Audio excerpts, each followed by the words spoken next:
I'd like to call the meeting to order. Today is Monday, June 1st, 2015. We're here for the purpose of the regular meeting of the Elmhurst City Council. I would ask that you all rise and join me in the Pledge of Allegiance.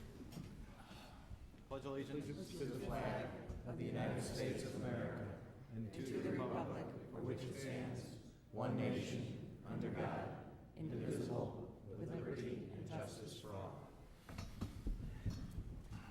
My notes. Is our laptop to the podium ready? I have a microphone. I'm going to ask Kathy Siegert and Brian Berghager to meet me over here at the podium. Are they here? Yes, there they are. Okay, good.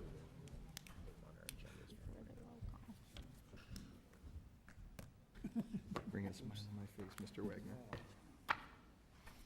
Doesn't matter. That make it official. Hey, do we have a microphone? Mayor, you didn't call the roll to. Oh, should we call the roll? I'll be right back.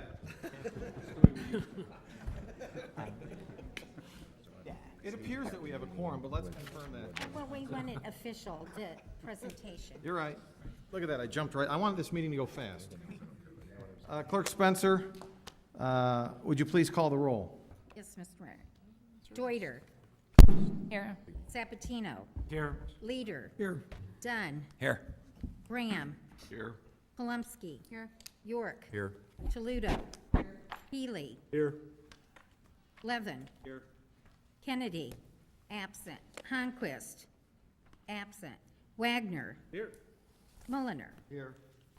12 present, 2 absent. 12 present, 2 absent. Great, we have a quorum. I will now join Brian Berghager and Kathy Siegert, who are patiently waiting for me. With a microphone. Thank you, Assistant City Manager Cox, for that. Get things done. Okay, happy to be here. This is one of my favorite parts. We have a bunch of young folks here who have joined us. Mr. Berghager and Ms. Siegert are here to help us acknowledge some of the winners for the Ruth Strand poster contest. It's a poster contest that is in honor of Ruth Strand, the former director of the library and founding member of the Elmhurst Historical Museum. And so I don't steal any more of your speech. I'm going to turn it over to you two. Thank you, Mayor. It's also my pleasure to be part of this presentation tonight for all these budding artists and budding historians that populate Elmhurst schools. It's really a pleasure to have you all here tonight. Before I introduce Kathy Siegert from the Elmhurst Heritage Foundation to introduce each of our winners, I wanted to share a little information with our winners, their parents, the audience, and City Council members about Ruth Strand. I wanted to give you a sense of the person behind the name and a sense of both her public service as well as her generosity. Ruth Strand was born in Chicago in 1904 and moved to Elmhurst with her family in 1915, 100 years ago this year. After graduating from York Community High School, Miss Strand earned her bachelor's degree at Northwestern University, and she went on to earn a master's degree at Columbia University in New York. Miss Strand had a lifelong career of public service here in Elmhurst, starting as a high school page at Elmhurst Public Library and culminating in 20 years as the head librarian until her retirement in 1968. She also had an avid interest in the history of Elmhurst, and after her retirement, she became a volunteer at Elmhurst Historical Museum. In addition, she served on the Elmhurst Historical Commission from 1969 until 1987. It is from a bequest of Miss Strand to the Elmhurst Heritage Foundation that the Ruth Strand poster contest has grown. A very generous bequest to the Heritage Foundation, and that organization had determined that the bequest would serve as a restricted fund to benefit programming for children here in Elmhurst related to history. And so I believe that the Ruth Strand Poster Contest is truly a fitting memorial for Miss Strand, both for her public service as a librarian as well as for her generosity here in Elmhurst in so many ways. So with that, I'd like to introduce Kathy Siegert, the chairperson of the committee that has been charged with organizing the Ruth Strand Poster Contest. Kathy.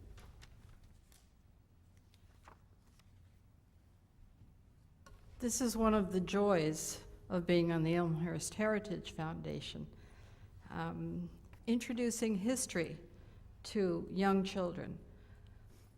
The poster contest is open to second grade students that attend schools in Elmhurst. And this year we had 8 schools represented. We had 11 winners.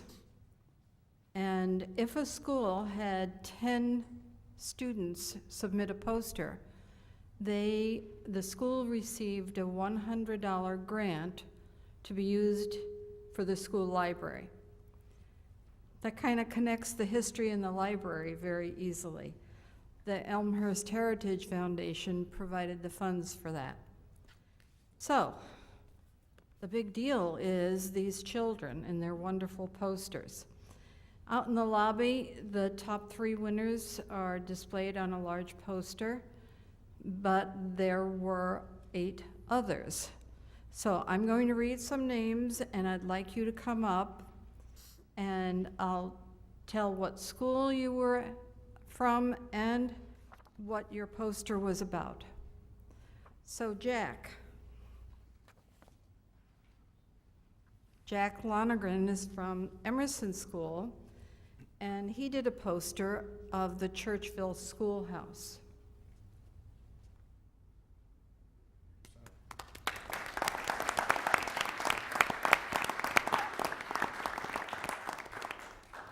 Testing.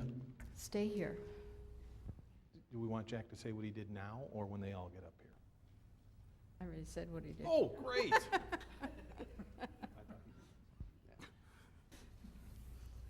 Alexa Klein is from Hawthorne School, and she did a poster of the Gloss Mausoleum.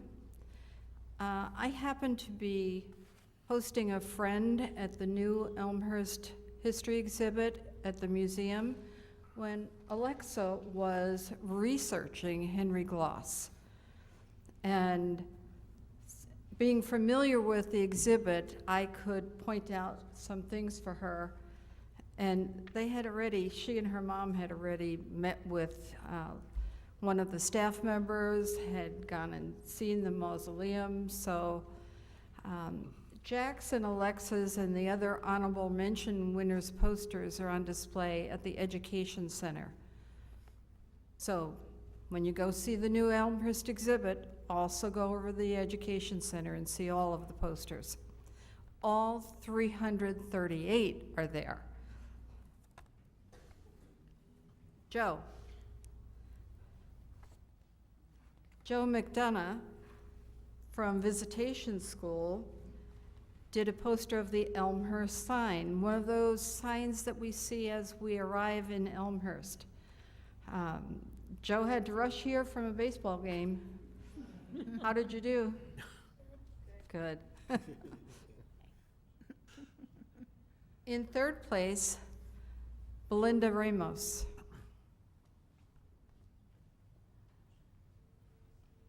Belinda is from Conrad Fisher School, and she also did a poster of the Churchville Schoolhouse with a little different perspective from the backs of the heads of the children looking at the teacher at the front of the classroom.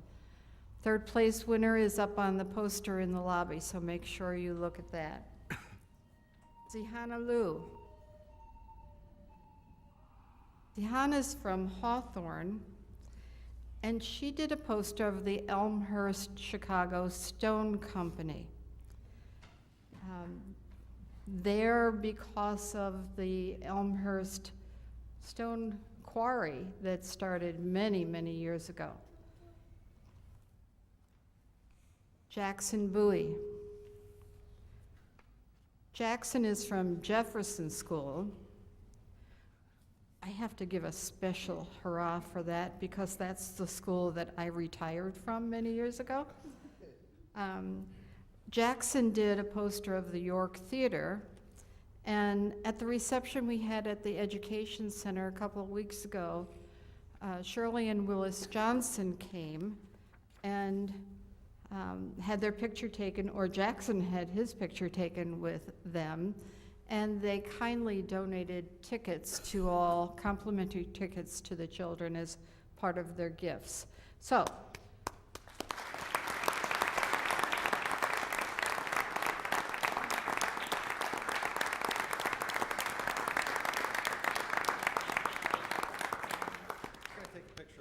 I'm going to invite, come on guys, come on up here onto the stairs with me. Kathy and Brian, if you can come too. Right here. Line up right here.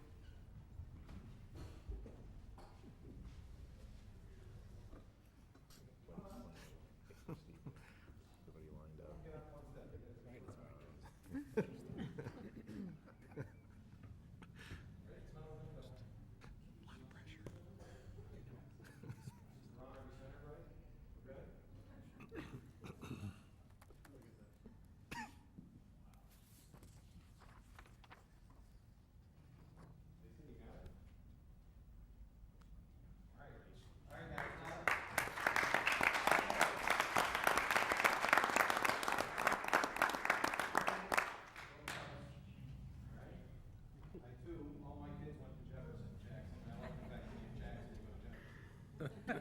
All you guys have to reach, but I know all the aldermen and elected officials here want to congratulate you, so start here and shake Alderman Mulliner's hand and go around.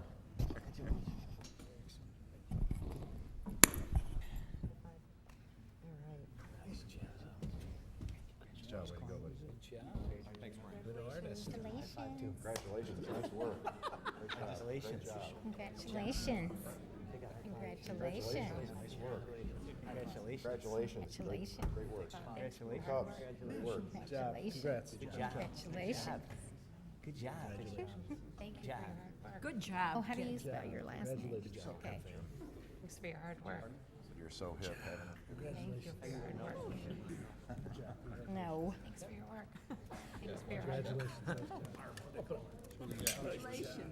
You're thinking of her friend. She's always- Good work. Good work, guys. How you doing? Screw that one up. Lisa, Barb. Good job. Somebody, parents, if you want, certainly welcome, or Want to do that now? We have a special request. Hold on. Don't leave. I want parents and kids to join me right here for a group picture.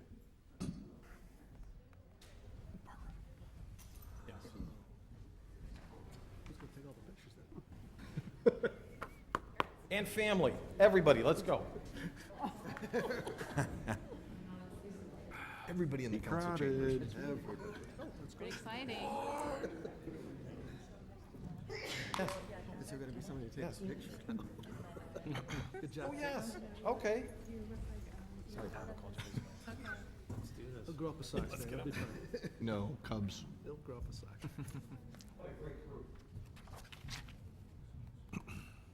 Condensed. one father only.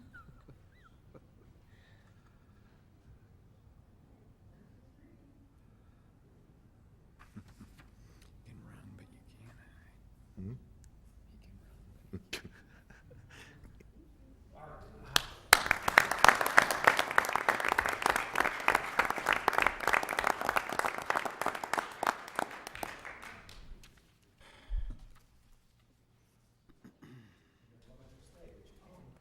Just the parents.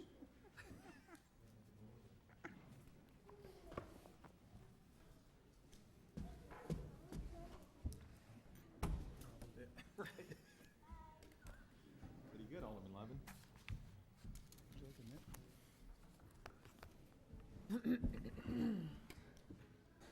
Okay, let me stick to the agenda.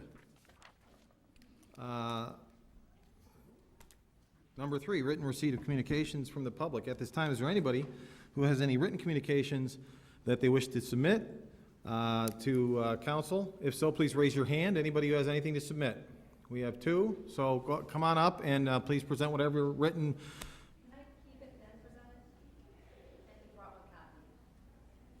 Well, yeah, you can hand it in after, that's fine. You were going to speak, right? Were you going to read from that? That's fine, All right. that's fine. Mr. Cromer, you had something you wanted to hand to Clerk Spencer? Approach slowly, buddy. Thank you. Okay, anyone else with any written communication? Seeing none, we'll go on to public forum. This is an opportunity during our meeting for anyone in the audience to address the council on any topic they so choose. We ask that out of respect for the work that we have to get done this evening and also others who may want to speak, that you keep your comments to 3 minutes. If you go over 3 minutes, I will give you a gentle reminder and ask you to wrap up. I would ask when you are recognized to approach this microphone over here, and we ask that you state your name, and address is optional. At this time, Clerk Spencer, is there anyone who has signed up for public forum this evening? Yes, Mr. Mayor, we'll start with Bob Sweeney, 265 East Wilson Street.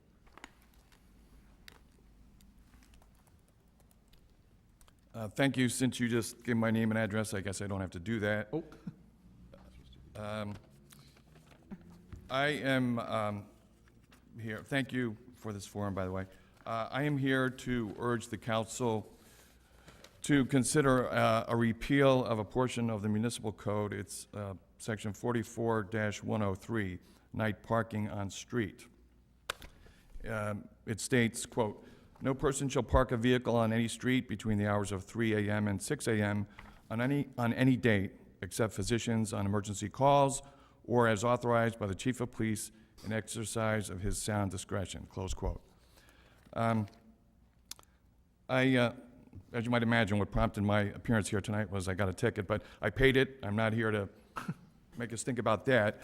But I lived in Elmhurst a little more than 30 years, and I've never really understood why this ordinance exists.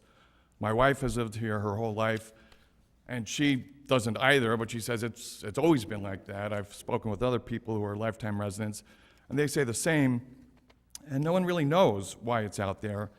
And I question whether there was ever a good reason for it, but even if there was, technology and advancements in law enforcement, I believe, have changed the situation.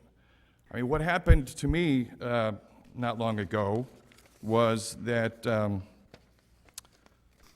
I received and by the way, of course, I didn't leave my car out there, like one of my kids did, but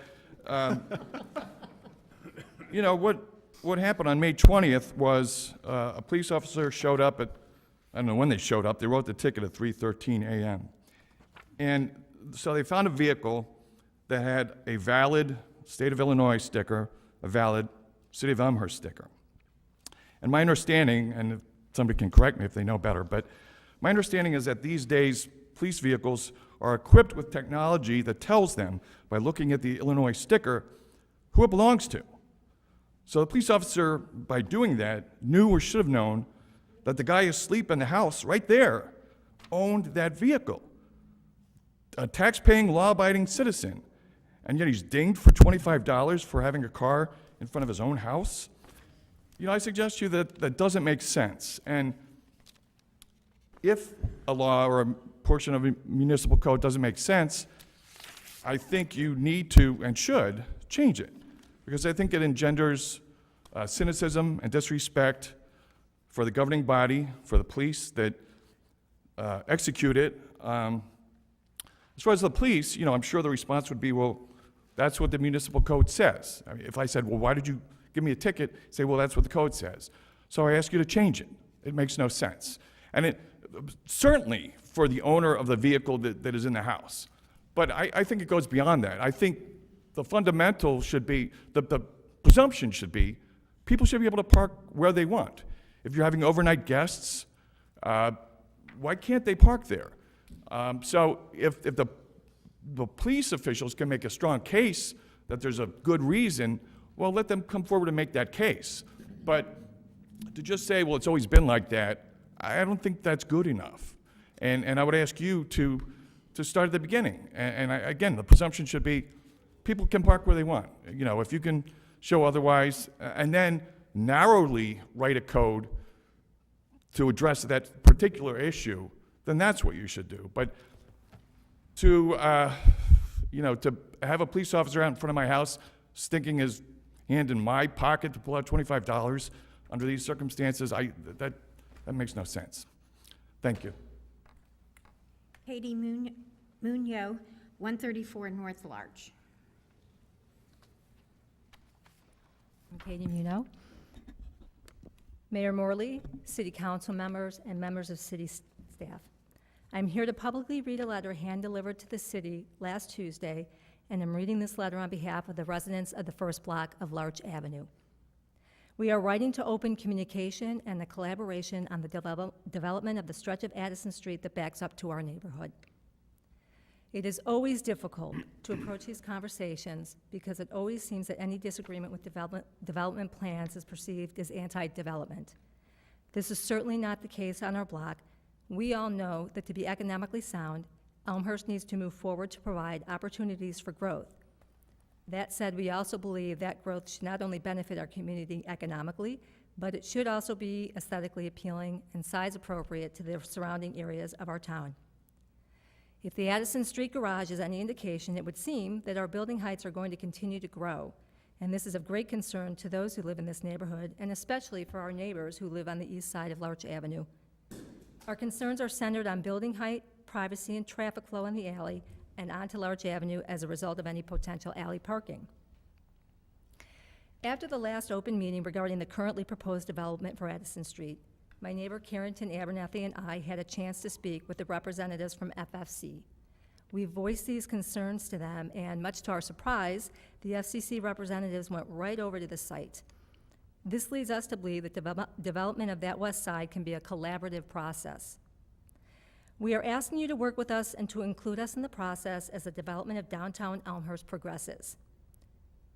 We are more than happy to meet with developers in the city to discuss and offer suggestions for any development plans for land parcels currently for sale on the west side of Addison.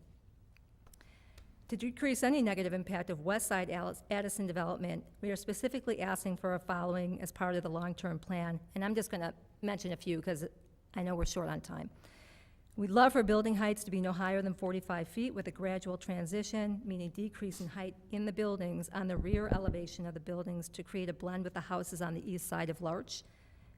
We'd like to see setbacks on the rear of the buildings. We'd like to see windows on the rear of the buildings be placed high, creating lighted spaces for the building while maintaining privacy for the houses on the east side of Larch. And parking for Addison Street businesses to be fronted on and accessed by Addison and not the alley, or use of the new parking garage for all Addison Street developments. Living on this block of Larch lends itself to a special set of circumstances. For all the zoning talk out there, it is still a residential block and it's our home. We do not want our neighbors on the east side of Larch living under the windows and eyes of six-story buildings, and we would so appreciate every effort to plan for tasteful, neighborhood-appropriate urbanization for our downtown district. Working together is in everybody's interest. We know it can be done after working with the city and the developer on the First Street garage. We know we can do it again. A collaborative process not only will benefit the Elmhurst community, it will help this block to hold on to its neighborhood feel and sense of privacy. What a great example for other cities who struggle with how to develop their communities conscientiously. Respectfully submitted, the residents of the first block of Larch Avenue. Ms. Munoz, you want to hand it up? That's fine. Right here to Clerk Spencer. You need it back? Okay, That's okay. thank you. Okay, next we have Mike.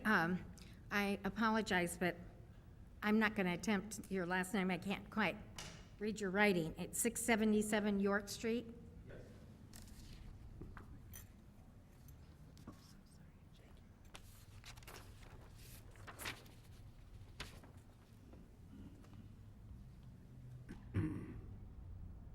Hello everyone, my name is Mike Savoya, and I'm the proud owner of Poets Beef and Dogs, 677 North York Road in Elmhurst.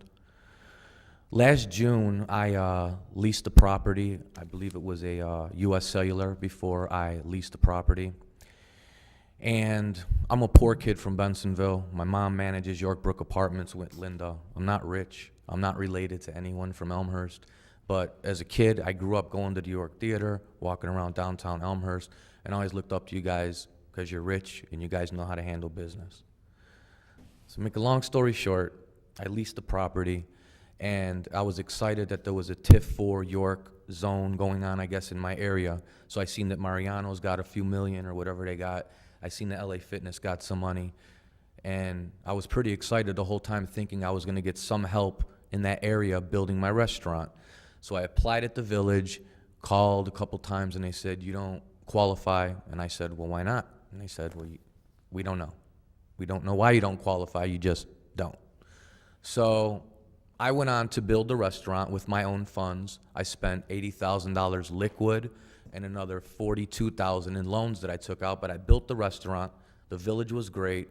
I hired Elmhurst people to do the work. I hired Bill Caruso to do the plumbing, who was the village inspector. I kept the money in Elmhurst, and I did what I had to do as a man to get it open. And at this point, I stand before you good people and say, maybe you guys could help me out with this project and maybe look into my application again, because I'm gonna serve you guys high quality, top end, Gene and Jude's, Johnny's Beef type of food, how you guys want it late at night. I'll deliver it and do the best I can do to make you guys happy after you have cocktails at 2 in the morning. I mean, that's what it's about, making people happy. That's what I do. I'm a verified celebrity. I'm Mikey the Poet. I'm the first Italian rapper ever in the United States. I've started worldwide movements to get people for equal rights and equality. I'm not a politician. I'm just a poor kid from Bensonville asking you guys to help me out if you can. And if you can't, I'm still going to serve you good food, and I'll fight every day to keep my restaurant open. Thank you. Thank you. Claude Pagash, 566 West Gladys.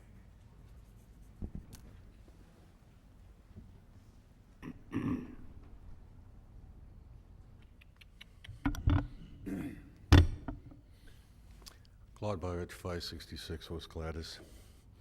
Front porch. Everybody in Elmhurst gets one, right? Sure they do. It's got a little story here about Han. Very nice. Unfortunately, doesn't really tell the story of Han. Doesn't say, I'm gonna lose my shirt over this deal. Doesn't say that I'm paying for water retention. Interesting what we do leave out. And this may be the only document that anybody in Elmhurst will read. Then we got the parking garage. Fails to bring up one issue. $16 million bond issue that I'm paying for. Because you need the money to complete it. But I'm also paying for water retention. Kind of leaves that out. So you can be very selective on what you write, because you guys write it.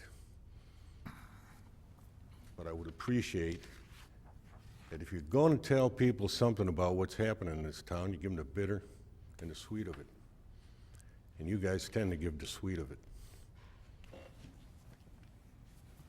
It's not totally informative. And that goes on and on.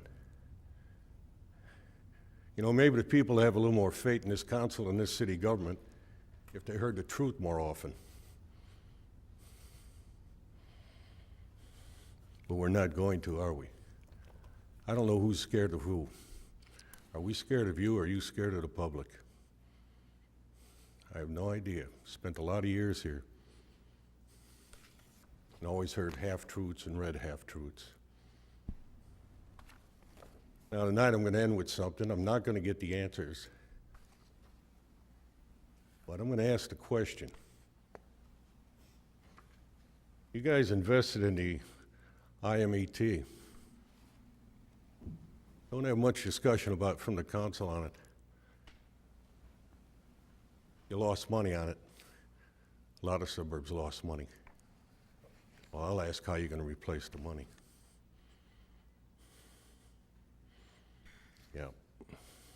That's what I'm gonna ask. Last time we heard about the force main and the storage tank, it had jumped from 6 million to 10 million. Is that the final price? I understand you lost the contract that was putting up the tank. Never said anything to the public about it. So again, I ask, should the public be afraid of the council? Or is the council afraid of telling the people of this town the truth about what it's involved in? Mr. Prakash, should I ask you to wrap up your comments, please? The last question is, why did you sell that fire engine to the guy you bought it off for $25,000? You didn't even get scrap met prices for it. Last, we have Tamara Brenner.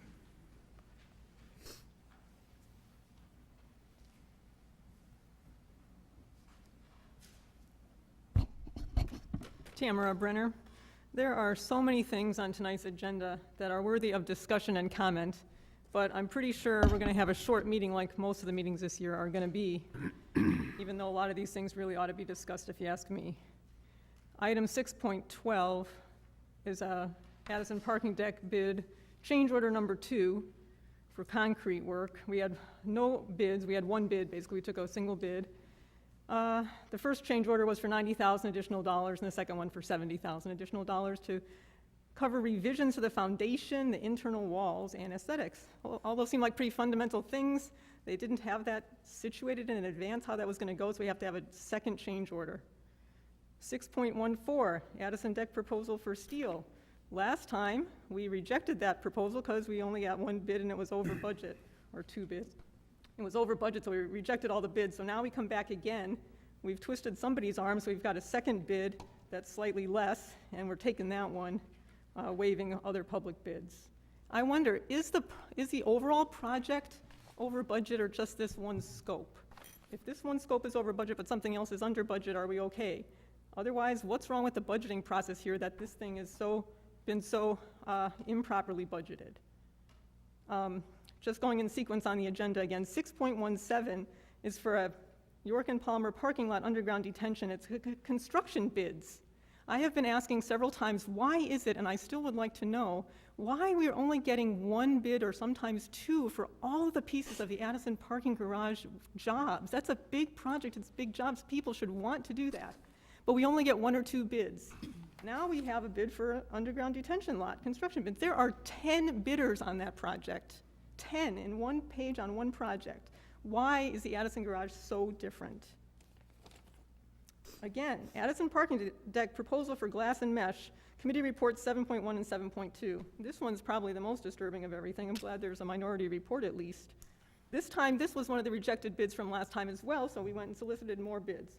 What we got is one, the same bidder as last time with the same amount, another one that was higher than the last amount, and a third who has a super low bid, but was unable to obtain a performance bond. I have seen multiple projects come with lack of performance bond. That's a reason to not accept the bid. That bid should have been thrown out because they don't have a performance bond. It's an incomplete bid package. But I guess in the spirit of waiving everything, including suspending the rules to push all this through all tonight, we're gonna, what you want to do, according to the majority report, is have Arco Murray basically prop this guy up. He's gonna pay the performance bond. Well, actually, we're gonna pay the performance bond because the proposal includes Arco Murray supplying the performance bond. It includes their bid of $880,000 plus a 10% fee, which includes insurance, performance bond, profit, and other fees. So for a total of $968,000, which is still over budget but considerably below the other bids. Again, why is their budget so off, and how can it be that we're accepting or getting ready to accept somebody who couldn't provide a performance bond? The contract that we have with Arco Murray doesn't allow this, so part of the agenda later on includes modifying the contract. We are modifying rules that we put in place to protect us so that we can hire a contractor who can't get his own performance bid. This is something that should not stand, and the minority report should be accepted for this. You should not use this contractor that Ms. cannot Brenner, I'd ask you to wrap up your comments, provide please. his performance bid. and waiving the rules for all this thing so that you can keep this project on task after it started in 2009 is also disrespectful to everybody in this community that you guys are moving so quickly with spending large amounts of this public money. Thanks. That's it for those who signed in, Mr. Mayor. Okay, that's it for everyone who has signed in. Is there anyone who has not had an opportunity to sign in our sign-in sheet that wishes to address the council? If so, please raise your hand so I can get a count. 4 people. Okay, I'm going to go my left to right, just to keep them in order. So the gentleman I can't see, but I saw his hand. I'd ask that you come to this microphone and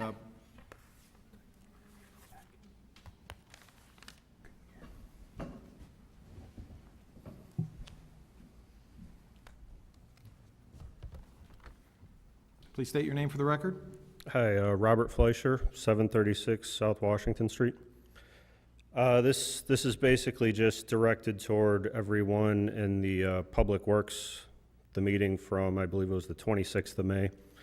My wife, Tracy Fleischer, pretty much all of you know her. She wasn't feeling well. She couldn't make it today, but she felt very strongly about what I'm about to talk about. The question was asked at that meeting on the 26th if the city had heard back from the schools as far as the detention plans. And the answer was given that they had not heard back from the schools. And we could expect something hopefully by the end of the month, end of May. My wife, since speaking to people from the school board, has more than one form of proof that 4 to 5 days previous to that meeting, you were given the information that you needed and confirmation that you received the materials was sent back to the school board. So my problem is that there are lies being told to your citizens. Just flat out lies. If it's not all of you, there's a couple of you, and it's just unacceptable. You're elected to do a job, and you're not doing your job. My house flooded twice in 2010. Nothing has been done to help me. If I could sell my house, I'd sell it, but I can't. If I want to lose $80,000, then I could sell my house. But I just don't understand what you have to gain dragging your feet with this. I don't understand why it benefits you to make it seem like we're ready to go, but the school board isn't. They're holding us up. It is ridiculous. People need your help. I understand it's a small portion of the town needs your help, but those people have lost hundreds of thousands to millions of dollars. People are losing their houses. People are losing their possessions. And you guys can sit there and lie. I have solid proof, written proof, that you guys received it and confirmation to them that you received it. And then you come out 4 or 5 days later and say, we don't have it. No idea when it's going to come. It's all on the school board's shoulders. Nothing we can do. And it's just ridiculous. You guys really need to take a look in the mirror and just realize what you're doing to people. You have a beautiful town here, but I can't wait to get out. And if I can ever get out of here, I will drive around this town. I want nothing to do with this town ever again. And I would stick around to see if you talk about anything with flooding, but I just don't believe you. So you could say A, B, C, D, but I don't believe any of it. That's why I don't come to these meetings. My wife comes to these meetings. You guys are liars. Not all of you. Some of you are liars. And you do not deserve to be where you are. Could you wrap up your comments? You're over 3 minutes. I will wrap up my comments. Fix the flooding. Step down if you can't do your job or you don't want to do your job.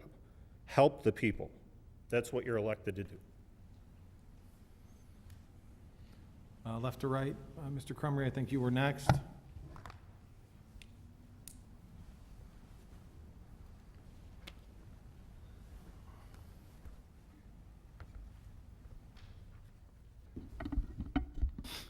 Michael Crumry, 570 West Crockett.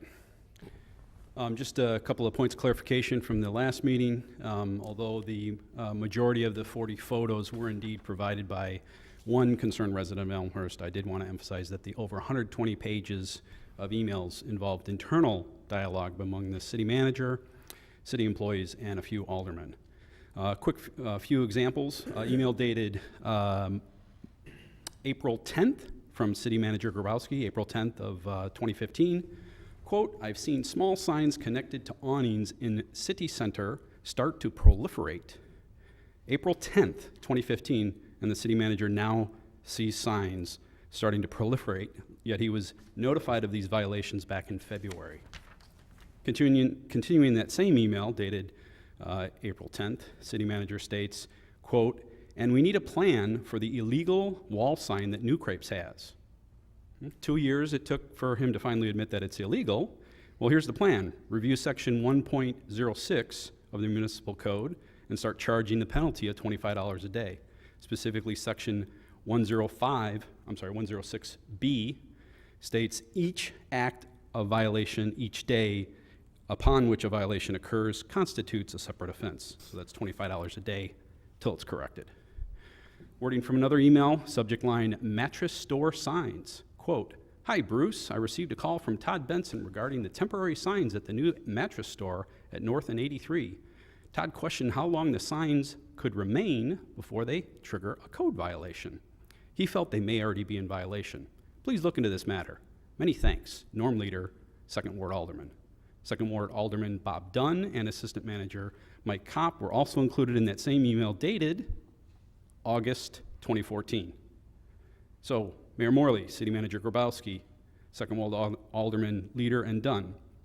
Again, are Elmhurst residents supposed to honestly believe that none of you have seen the continued use of feather signs and signs stuck in the ground by Sleepy's Mattress Store?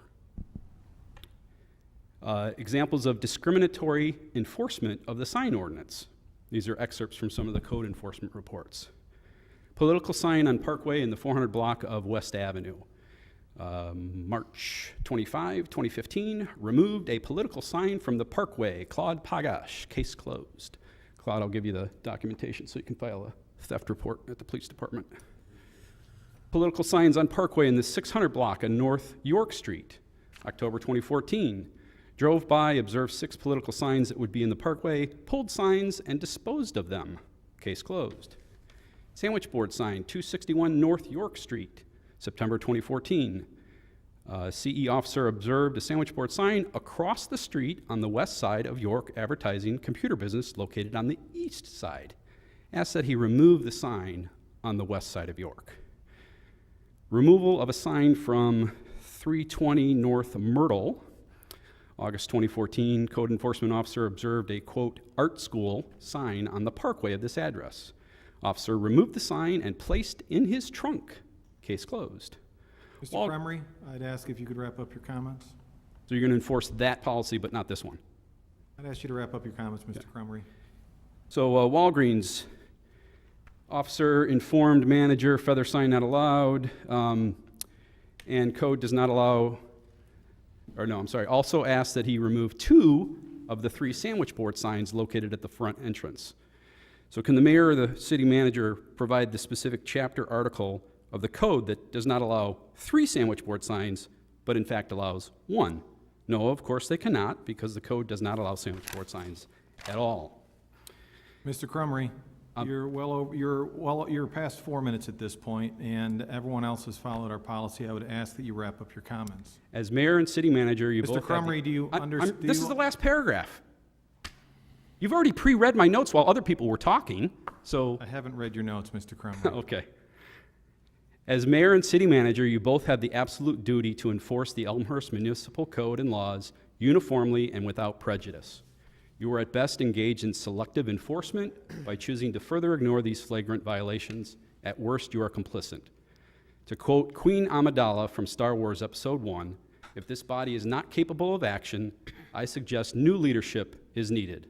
I move for a vote of no confidence in Chairman Morley and City Manager Grabowski's leadership. Mr. Graff, I believe you're up.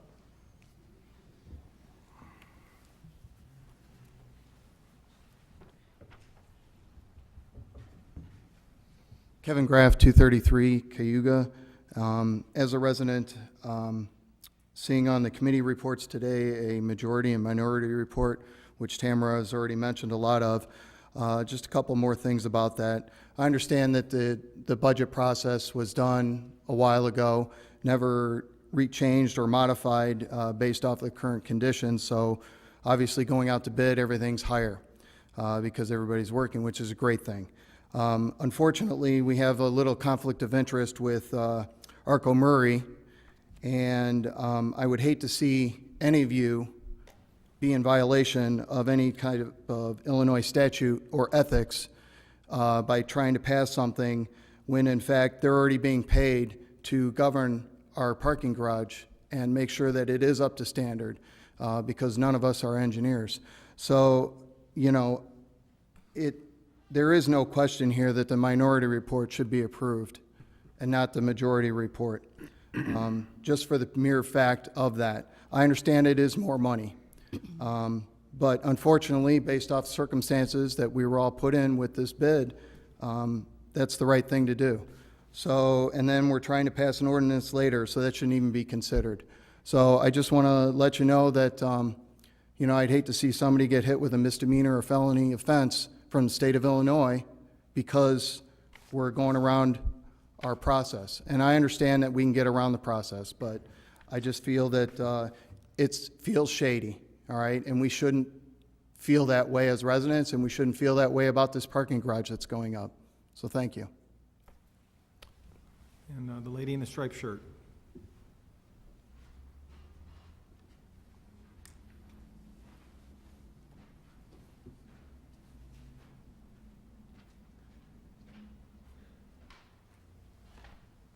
Paula Wolf, 444 North Larch, and I'd like to give my phone number.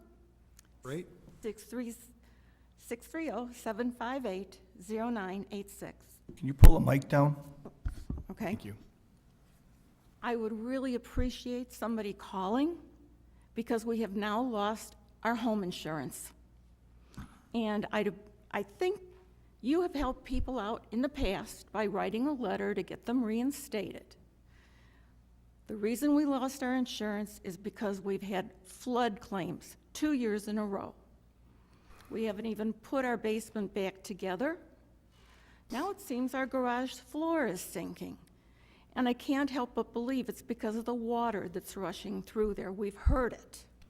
And it's not just me, it's some of my neighbors. And there is a stormwater, let's see, what was it called? Project prioritization. And Larch is on there, and that's where I live. It says there are 3 homes affected. And then the dollar amount to fix it and how much it is per house. Well, our alderman, Dunn and Leader, it would be very nice if you would have polled us, because there's more than 3 people. On my block in Larch, I know there's 4 houses that are affected. One is now being rented out, another one is up for sale. I know there's people on Addison with a problem because the park floods forward into the street, through the street, onto our front lawn, up our driveway. And our backyards can't take anymore. And when it goes behind the park, it floods a couple of those houses. I've met somebody at a meeting from Maple saying he was pretty well surrounded. What happens when we need to get out and our street is flooded, our driveways are flooded? Now, I said our slab to our garage has started to sink. The same thing is happening to my neighbor's sidewalk. So there's got to be some correlation here.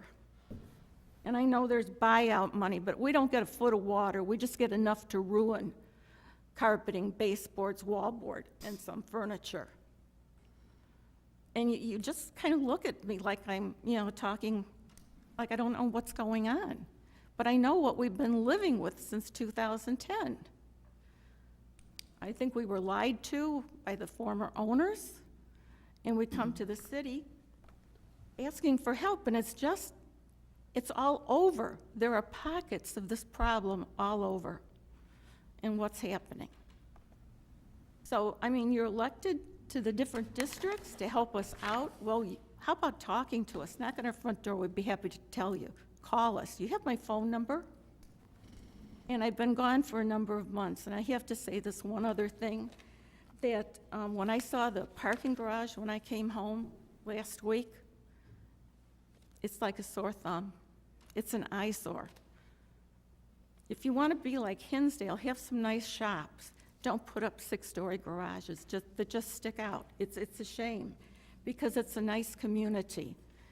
And the old storefronts, you know, they're not all bad, because it gives it a little character. The other thing is the parks. We're supposed to have such great parks. Well, then why, if they're so great, when we get a rain, the games have to be relocated many times? That doesn't make for perfect parks. And why are we a great city if we're flooding all over? You can't get down York. You can't get through the underpass. You can't go, down to 290. And will 290 in York help my area? It'd be nice to find out that something is being acted on, rather than just having another study done. Thank you. Okay, I believe that's it. Anyone else who wants to make a public comment, did not have an opportunity to sign in, please raise your hand. Seeing none, we'll move on to announcements. Any announcements from the dais? Clerk Spencer. Thank you. I just wanted to let all the residents know that Blue Star Memorial dedication is sponsored by the Elmhurst Garden Club in cooperation with the Elmhurst Garden District, will be held on Saturday, June 13th, 2015 at 1 p.m. in Wilder Park, the Herb Garden. Since 1945, the Blue Star Memorial is a tribute to the armed forces that have defended, who are defending, and who will defend the United States of America. So I hope all residents would come out to Wilder Park on June 13th. And a reservation, if you're interested, is required, and it's 630-734-0618. Thank you. Any other announcements? Alderman Palomsky. Thank you, Mayor. Elmhurst Historical Museum will be testing out some new summer hours. So between June 13th and August 29th, on Saturdays, the museum will be open from 10 a.m. instead of 1 until 5. And on the third Thursday of the month, it will be open from 1 until 8 p.m. Okay. Alderman York. Thank you, Your Honor.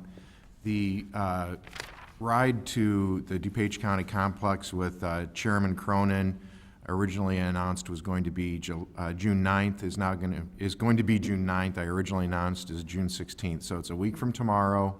We'll meet at the gazebo on Spring Road in the Prairie Path, and we'll be on our way to the DuPage County Complex at 7:30 in the morning, and we hope everybody can attend. Bike to Work Week is still the following week, but due to scheduling conflicts with Chairman Cronin, we've moved that ride up a week. Thank you. Okay. Any other announcements?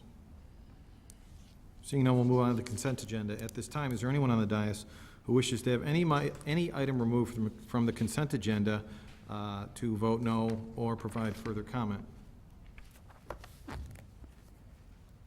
Seeing none, I will now entertain a motion to approve the consent agenda as published.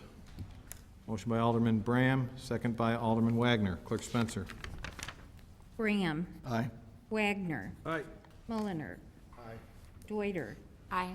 Sabatino. Aye. Leader. Aye. Dunn. Aye. Palomsky. Aye. York. Aye. Toledo. Aye. Healy. Aye. Levin. Aye. Kennedy. Aye. Conquest. Aye. 14 ayes, 0 nays. 14 ayes, 0 nays, motion passes. Consent agenda passes as printed. On to committee reports. Agenda item 7. Alderman Kennedy, I know you were a little late to the meeting, and I had talked to other members of your council, other members of your committee, not knowing your availability, if we wanted to push 7.3 up versus 7.1. And I'll leave it to you. If you're prepared now, we can go ahead with your stuff, or we can, ready to go? Yep. Okay. So, that having been said, we'll leave the agenda as is, in order, 7.1, 7.2, 7.3. So, Clerk Spencer, If you would please read the recommendation. 7.1, correct? Yes, please. It is therefore the recommendation of the Public Works and Buildings Committee that the public bids that be waived and the bid from Arco Murray National Construction Company, Inc., in the total amount of $968,000 be accepted. Furthermore, in the interest of moving the project forward, the committee recommends that the rules be suspended to allow appropriate contract for said glass and mesh work with Arco Murray National Construction to be approved on the same night, and that the city attorney be authorized to amend the current construction management contract with Arco Murray National Construction Company, Inc. as necessary. Signed by Jim Kennedy, Chairman, Patrick Wagner. Unsigned by Marty Deuter, Vice Chairman, and Michael J. Brand. Okay, to put this before the council, I will ask for a motion to approve the report and recommendation as read. Motion by Alderman Kennedy, second by Alderman Wagner. Alderman Kennedy? Thank you, Mr. Mayor. This is a unique situation that has obviously been highlighted by folks during public comment. This budget item was originally put out for bid. We did not feel like we got favorable bids, and on the advice of Arco Murray, they suggested we reject those bids and go back out. So we did that.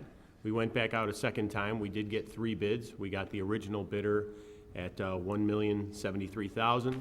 We got another bidder was at $1.2 million, that was higher, and we got a third bidder that that came in was not able to do its thing as it related to their bond, and they were, I believe, at $880,000. So we went back in working with Arco Murray. They said they would be able to secure the bond for this particular contractor, and they came to us and said that they could then manage that portion of the project for some total of $968,000 or $105,000 difference than the next lowest bidder.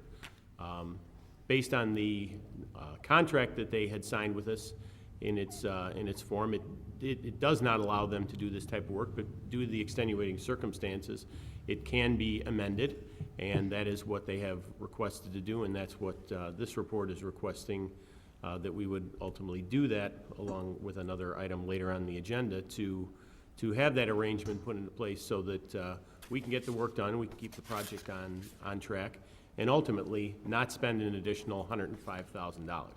I know this is different than what we would have originally planned, but you know, in this day and age, there's a lot of work that's going on out there. There are, as people have identified, there's a number of places and projects, not only on the Edison parking deck, but other places where there have been very few bids. Certainly, there was a comment earlier about one bid that had a number of them. Well, I think that comes down to capabilities. There are certain parts of projects where there's a lot of people capable of doing it, and we get a lot of bidders, but in other cases, there's due to the scope of the project, its complexity, there aren't as many people out there that can do the project, and then you add into the fact that the economy is a bit better than it was a couple of years ago, and there's just less people out there that have that capability, and that's why we're seeing fewer bids. So I know this is a little bit of a departure from our standard procedure, but in the end, we're $105,000 better than the next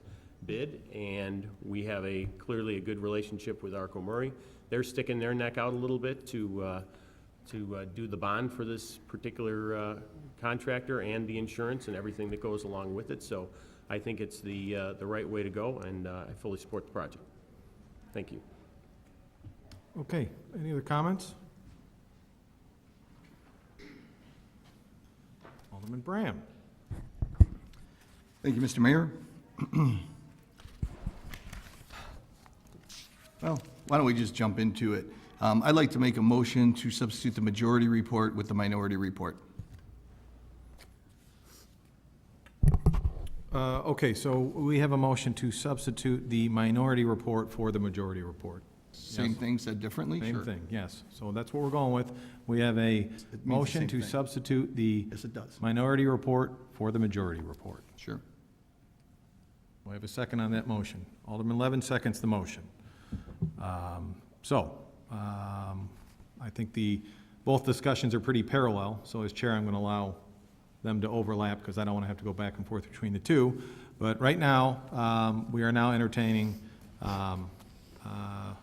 substituting the minority for the majority. Alderman Bram, your motion. Thank you, Mr. Mayor. As my report specifically states, I think that we, as in the city of Elmhurst, have signed an agreement with Arco Murray. Alderman Kennedy, I believe, touched on this as well. Yes, we can modify that contract agreement. We have the ability. I believe just because you can do something doesn't mean you should do something. Both parties, the city of Elmhurst, Arco Murray, agreed that the sole purpose of Arco Murray was to be the city of Elmhurst, construction manager throughout this very large project. Again, just because we have the ability to do something doesn't mean we should do something. I totally disagree with the premise of to save the city of Elmhurst dollars to modify a contract that both parties agreed upon moving forward. The reason why we agreed upon this contract was to keep a construction manager non-biased throughout the project from start to finish. That is the role, that is the reason why it was in the contract agreement. We should continue to move down that path. Yes, we'll eat an additional $110,000. I don't like that any more than anybody else does. But we can't be discriminatory on which ones we pick and choose to use a different entity to enable a bid to come a little bit lower by having, in this case, the construction manager issue the performance bond for this particular bidder. I don't know how many other bidders might have been out there if Arco Murray in this case would have said, hey, I'll support the performance bond for anybody who wants to do this project.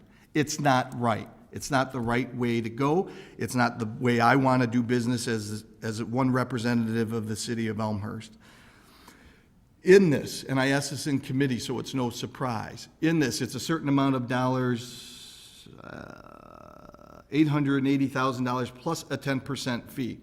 And I applaud the two residents who spoke to this earlier this evening because they actually took a lot of my comments away from me. $880,000 plus a 10% fee, which includes a variety of things. I asked specifically, well, what's the profit margin then that Arco Murray is getting by being the GC for this particular issue? We don't know. So from the ballpark estimates that our city staff said, it could be anywhere from 0 to, I believe it was around 6%. I don't have those numbers with me from our committee discussion. So we're enabling a contract that both parties agreed to. I personally believe we need to live by it.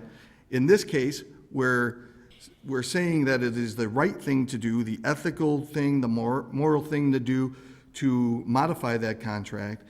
We're also saying that we agree that we're paying Arco Murray to be our construction manager, but we're also giving them a piece of that pie by giving them a profit margin for this piece as well. This is one of the top, if not the second, definitely the top 5 largest pieces of this Addison Garage project. I feel that we should go with the bids that were out there. Yes, we did our due diligence. We bid it, we got 1 bid. We said, okay, let's bid it again. We got 3 bids. One of them, as we've done in the past, should be disqualified because they couldn't hold up one of the criteria of their end of the bargain, and that's being a performance bond. That should be disqualified. We've done it in the past as a city council. Just like anything, if you can't meet your end of the deal, you're disqualified. That was a case. We can't have some white knight, in this case Arco Murray, riding in on the horse and saving the day. It's not right. To me, it's not the ethical thing to do. Sometimes perception becomes reality. In this case, I think they're both equal. I wholly support the minority report for the reasons that I just stated. I think that we as a city of Elmhurst, we've gone over budget on a lot of the items of the Addison parking garage. Why are we saying we should rewrite the rules to come closer to the budget on this item? I don't think it's the right direction to go. Thank you. Alderman Deuter. Thank you, Mayor. It was raised in public comment that there might be some legal concerns with this modification of the contract. Could we just get some information on? Sure. City Attorney? I'm unaware of any legal imperative that if we modify the contract, granting this to Arco Murray would permit. We're permitted to do it. Alderman Levin? Well, it's an unusual situation, and I seconded the minority report because I did want there to be some discussion because of the unusual nature of this type of issue. But I want to point out that $105,000 or $110,000 is still a good amount of money. And I understand, I'm glad to hear the explanation of how we got to where we are because it's important. And particularly Chairman Kennedy, I think is a good point, is that contractors are busy. These bids go out, there's publications, there's computer sites, they're widely publicized. The contractors I represent look at them, they have professional staffs to put together bids, and if they've got enough work to do, they don't bid on projects that they can't do. So we put it out there that way, I'm sure. So we got a bid that was without a performance bond. A performance bond is not an insurance policy. You don't pay a premium and walk away. Performance bond means that person's partaking of great risk, because if this subcontractor doesn't perform, it's not like you have a car accident and your premiums go up. They come to you and say, you have to make good on that bond amount. So what happens is a substitute subcontractor is hired, and the company that issues the performance bond pays it, and they try to go and collect that money back. That doesn't happen with your insurance policy generally. So there's real risk. That's why Arco Murray wouldn't go out and say, anyone want to do this, I'll back it up, because you have to know that they can perform. The contract was entered into for a construction manager. That's for our benefit and our protection. The clause requiring that they don't bid any of the work themselves is for our protection. But just like any other contract, when there's something that can benefit us, we may waive that protection. And in this case, we may waive the requirement that Arco Murray can't participate on any of the work because it comes out $110,000 in our favor. I look at it like if it were my house, if I hired a construction manager, and if I said I need a guy to get some bids on the roof, and he said, well, the only way I can do it is this way, it'll save you $110,000, I go, sounds pretty good to me, I'll be happy to waive off on that all day long. I understand the argument that we go over budget in other cases, and we say, you know, I guess let me put it this way, where we go over budget in other ones where we don't have a choice, and just because we went over budget with someone else doesn't mean we should go over budget with this one if we can reduce the amount of that overage, and we have that opportunity. I haven't heard anything said that there's anything wrong, nefarious about this. I don't know of any, criminal misdemeanor felony, because I think we all would be very concerned about that. And I'm glad to have this discussion, but I just can't see that I'm going to say to the taxpayer that there's nothing wrong with it. It's a contract for our principal protection, and it's merely principle, and we're going to stick to that principle when we have a legal way to do it and save $110,000. That being said, when we get to the part where we talk about it, I wouldn't want to hear the justification for, under either report, why it has to be acted on tonight, which was not addressed in either the minority or majority report discussions. But I hear what Alderman Bram is saying. I respect it greatly, but I believe the $110,000 is the savings that needs to be achieved in this case. Alderman Mulliner? I agree with the fact that we should be saving $110,000. I want to go back to the fact that contracts are there to protect us, but project managers also have the responsibility to do just what they're doing here, and that is to make sure that we're getting the best deal possible. This is an opportunity for us to get the best deal possible. They're taking a risk. Keep in mind that when we talk about contractors, one of the comments that was made by Alderman Kennedy earlier was that, and it was made by one of the members of the audience, that on one case we got 10 bids, on another case we only get a couple of bids. During the last few years, there's been a large number of companies that have gone out of business as well. So there's not as many people to choose from, especially when you're talking about picking and choosing who's going to do glass work. It's one thing to do concrete work, it's another thing to do glass work. And especially on a building that's as large as this one, you can go out and find a company that's doing homes, and there's thousands of them out there, but when you start getting the bigger buildings, they're interested in doing the bigger buildings. And if I had my choice between Chicago and here, you know, I'm looking at where my capacity is. My capacity, I may not have the capacity to do this. A good example is the work that's being done right now. If you try to get the precast done today that we're having done for that building, you couldn't even get them to talk to us today because they're so busy. That's a good thing for the economy. So I think for us to save $110,000, I think that this is the right thing to do. And I think as an elected official, my responsibility is, as often as possible, to save those dollars and not spend additional money. We're getting a great economic bang out of this, and we're going to save $110,000. This is the right thing for us to do as a city council, in my opinion. Alderman Healy. Thank you, Mayor. A couple points. First, I want to talk a little bit about how we got to this point with the second round of bids.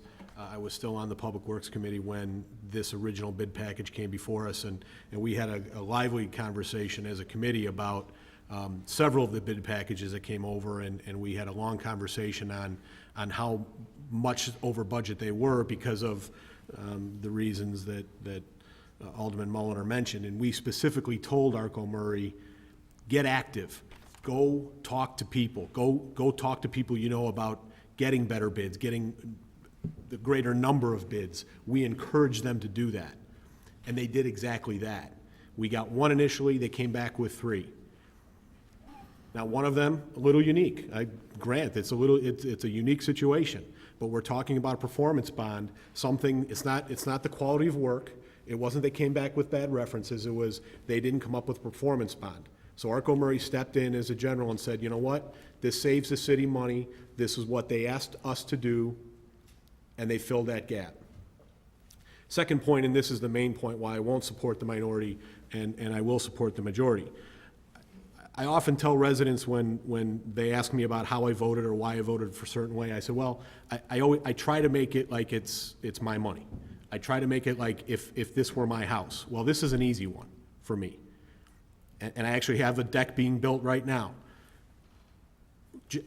Arco Murray is our general contractor.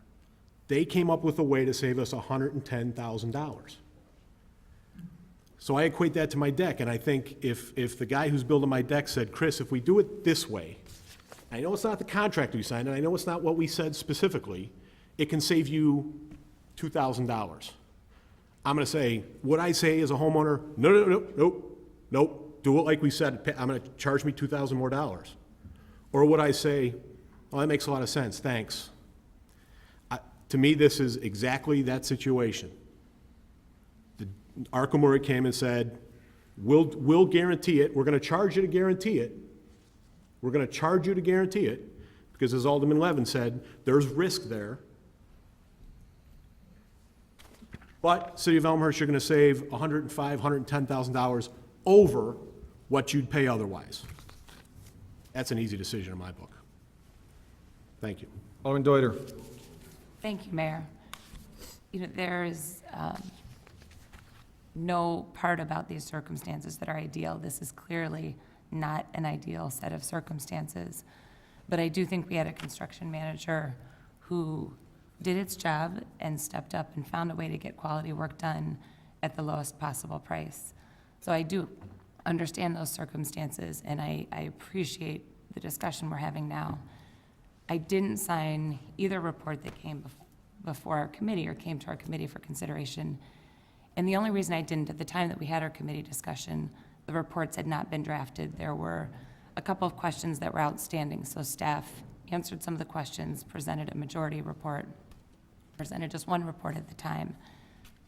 One of the questions that was answered in getting that report is what was the subcontractor's price and what amount was Arco Murray charging on top of that?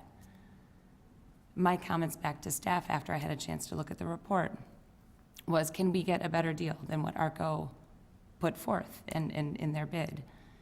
And I appreciate that staff went back and had that conversation. What, as I understand, Arco Murray's response was, this is it. You can take this or you can leave this. So I think, what does a no vote mean for the majority report? A no vote means we're spending a significant amount of money more. And I looked at it the same way Alderman Levin did and Alderman Healy did. How would I handle this if this were my own decision, my own money at my own home? And the choice that I would make is to accept the less than ideal circumstances to provide a reasonable path forward at significant savings. So my intention tonight is to support the majority report. Anyone else who hasn't had an opportunity to speak? Alderman Dunn. Thanks, Mr. Mayor. I know the Public Works Committee, on a routine basis, they're evaluating many bids for different scopes of work, more so than any other committee in the city of Elmhurst. And generally, those evaluations, and I know when we have our budget process is very diligent, but it's also conservative. And when I was on Public Works, I was used to seeing a lot of bids, and generally all of them were well under the budgeted amount, except maybe one or two. We got plenty. And we were fortunate enough to pick the lowest responsible bidder, which was generally far under our budgeted amount. So that was a good position, good situation to be in. On this garage project, there's over 30 line items. Some of them have been under budget, and some of them have been over budget. I don't know where we are in the tally to date, but we are recognizing on this $14 million project that we have to work a little harder to stay near our budget. And we do have a contract, and that's between two parties. And with any contract, if you have both parties agree to modify that for the betterment of both parties, that's okay. That's the way things work and the way reasonable parties approach each other. And I think that's what we have in this case. I cannot turn down $100,000+. Like I said, we are working hard on this project to stay within budget. And had we been well under budget on every single line item to date, we might not be having this discussion. But I don't think we're in that situation. And I appreciate the work that staff's done and Arco Murray, our contractor, and those that have bid the first time and the second time to try to get us a project at or under our budget. So I would not support the minority report. I would not be comfortable with giving back $110,000 in this case. Thank you. Okay. Anyone else who hasn't had an opportunity? Okay, Alderman Bram. Thank you, Mr. Mayor. Just a couple points to clarify. It's been mentioned, that Arco Murray is our general contractor. There is a difference. Arco Murray is our construction manager, not our general contractor. I just want to make sure that is clarified, that a GC is different than a CM. CM is responsible for the bottom line more so, even though that the GC, general contractor, is as well. But the construction manager is, their primary responsibility is the bottom line, the fiduciary responsibility.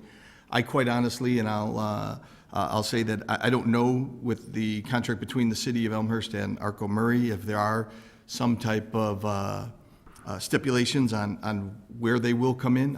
I honestly don't know one way or another from a budgetary perspective. Yeah, the budgetary planning is old. Maybe we, or maybe Arco Murray, or both, should have revised it along the way. The reality, though, to me is this: when you sign a contract, you shouldn't revise that contract midstream. We, as in the city of Elmhurst, signed a contract. Arco Murray did the same thing. Those terms in the contract are binding to me. Just because we are the entity that has the power to revise that agreement doesn't mean we should do so. I'm not making any accusations, so please don't take these statements as such. But to me, it is money or dollars and ethics. Me, I think the dollars, yes, it's a tough pill to swallow. But for me, again, I'm not making an accusation. The ethical point is when I sign the bottom line of a contract, I have to stick to that bottom line. Both parties sign that bottom line of that contract saying that they will not be bidding or participating in any of the bids of this very expensive, close to $15 million project. For us to revise it midstream, I don't think is the right thing to do. That doesn't mean that I, as an elected official, am not very, very, very responsible from a fiduciary responsibility. I too am very concerned with cost. But I think in this one instance, the cost is something that we have to swallow. We did our due diligence. In regards to the performance bond, this company that Arco Murray is backing, they were allocated a performance bond with certain dollars for a specific reason, because that was what they were told was their capacity to handle. That is what they were told they would be able to handle, that performance bond dollar amount. Yes, that company is now not needing to take the risk because Arco Murray is doing so, but that risk is being paid by Arco Murray. That risk also is not only being paid by Arco Murray, but they're getting a profit margin in there too. I don't know what it is, but according to our conversations in committee, there's a profit margin. There's monies for the risk, there's monies for a profit margin. I think the two roles compete with one another, being construction manager and being, in essence, a GC in regards to, the glass and mesh for this garage. Thank you much. Any other comments? Alderman Toledo. Thank you, Mr. Mayor. I just felt that it was important for me to point out something that was material to me in my judgment as I read through the majority and minority report, which hasn't been brought up by anyone yet on the dais. When I read the minority report, some of those arguments made sense to me regarding the change in the contract. And then I read the contract itself. And I think that it's important for the public to understand that in the terms of the contract, the changes to allow for this particular piece of the project to be done by Arco Murray is very tightly controlled. It is restricted to only this part of the project. It does not allow for Arco Murray to participate in this way in any other parts of the project. And because of that tight language, I believe that is appropriate, because in the end, it does save the city of Elmhurst and our taxpayers over $100,000. Thank you. Okay. Any other comments as it relates to the motion before us, which is substitute the minority report for the majority report?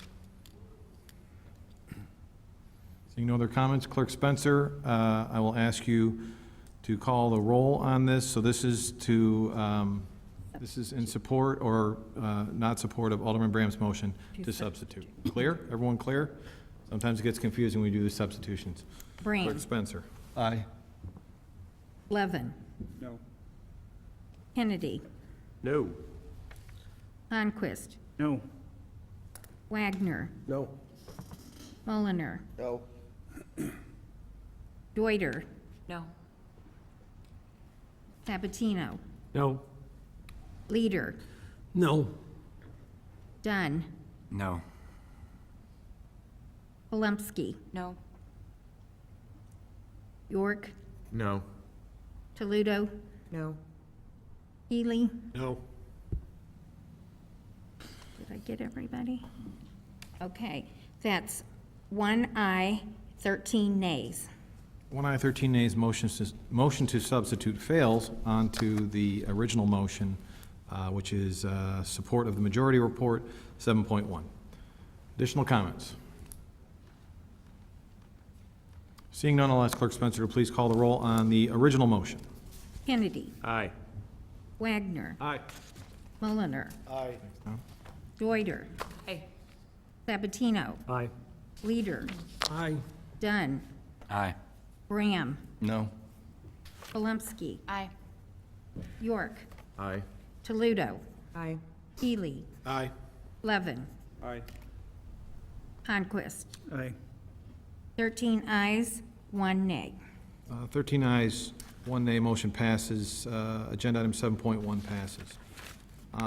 Continuing on with committee report, 7.3 is a report out of DP&Z. Clerk Spencer, I would ask that you read the recommendation.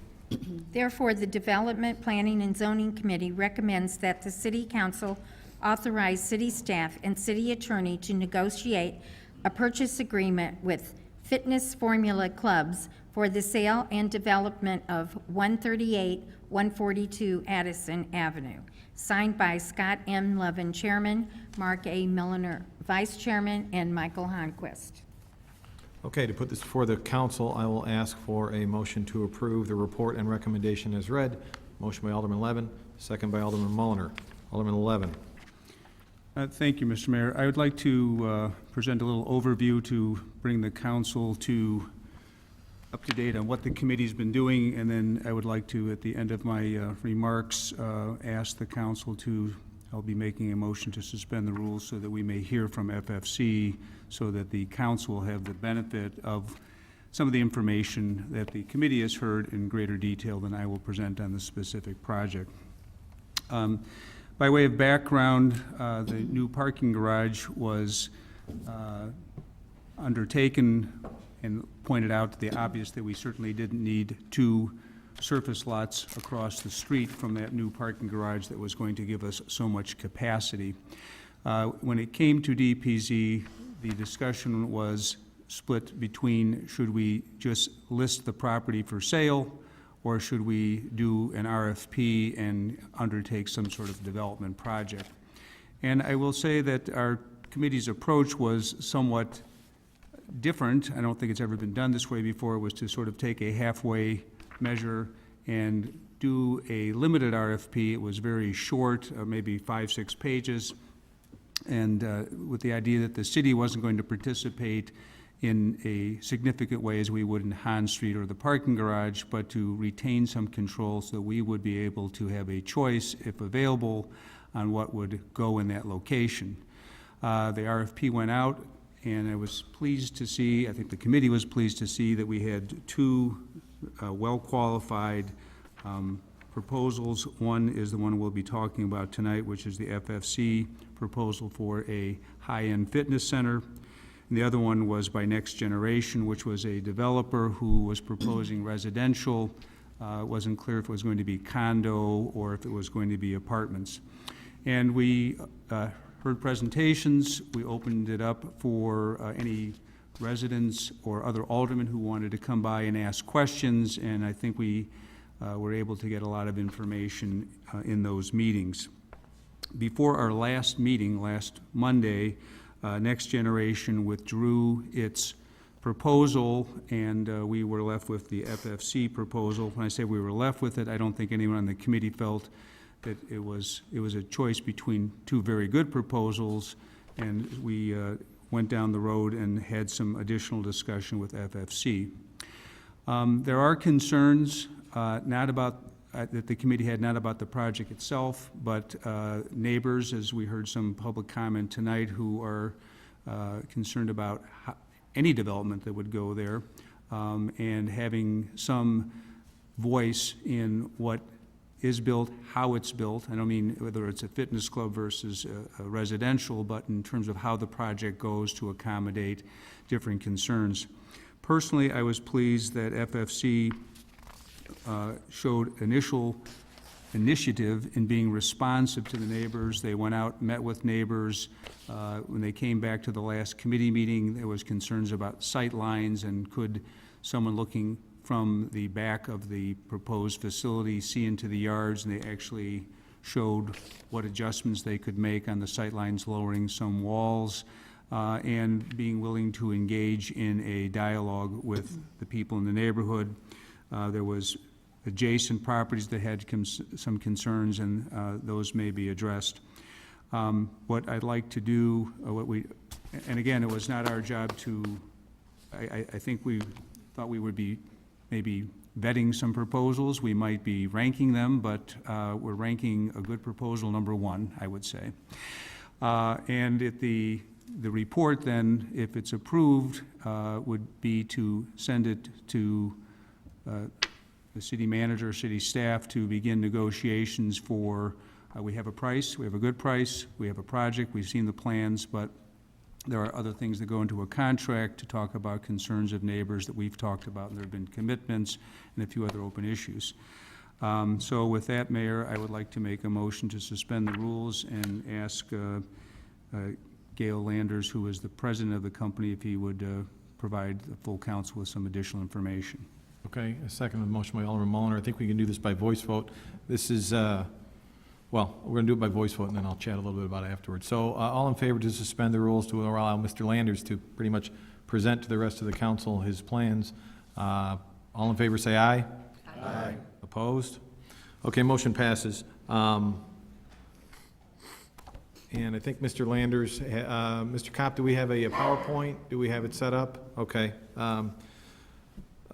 I've had the opportunity, as folks know, I'm not on any committee, so I'm allowed to float around to different committees. I've had the opportunity to attend, I think, all of the meetings that about this particular development and this particular RFP. And as Alderman Levin said, I think when this originally started, we were hoping to have maybe a bunch of bidders, but that's taking nothing away from Mr. Landers and his group, because I think what we have before us is a solid proposal. And in discussing it with City Manager Grabowski and Chairman Levin, we thought this was the best way to put it before the council. So we're going to allow Mr. Landers to present, and then certainly I know that he's eager and happy to answer any questions. So without any further ado, Mr. Thank Landers, you, Mr. Mayor. we welcome you and look forward to your presentation. Thank you. Appreciate being here tonight. On behalf of Fitness Formula, I want to tell you how excited we are to have the potential to be here in this great city. Tonight with me is Joe Antunovich of Antunovich Architects and Steve Long. Steve Long, also of Antunovich Architects. They've worked on all of my clubs to date. Just briefly, I know the hour is running late, and a number of you have seen some of the items we're going to cover, but a quick background overview of our company. I started the company in 1984. I'm the CEO and sole owner of the parent company. We have roughly 1,000 employees. We are focused in Chicagoland only, Chicago and near suburbs. We have 8 clubs in the city of Chicago, 1 in Oak Park, and we're currently developing a club in downtown Park Ridge.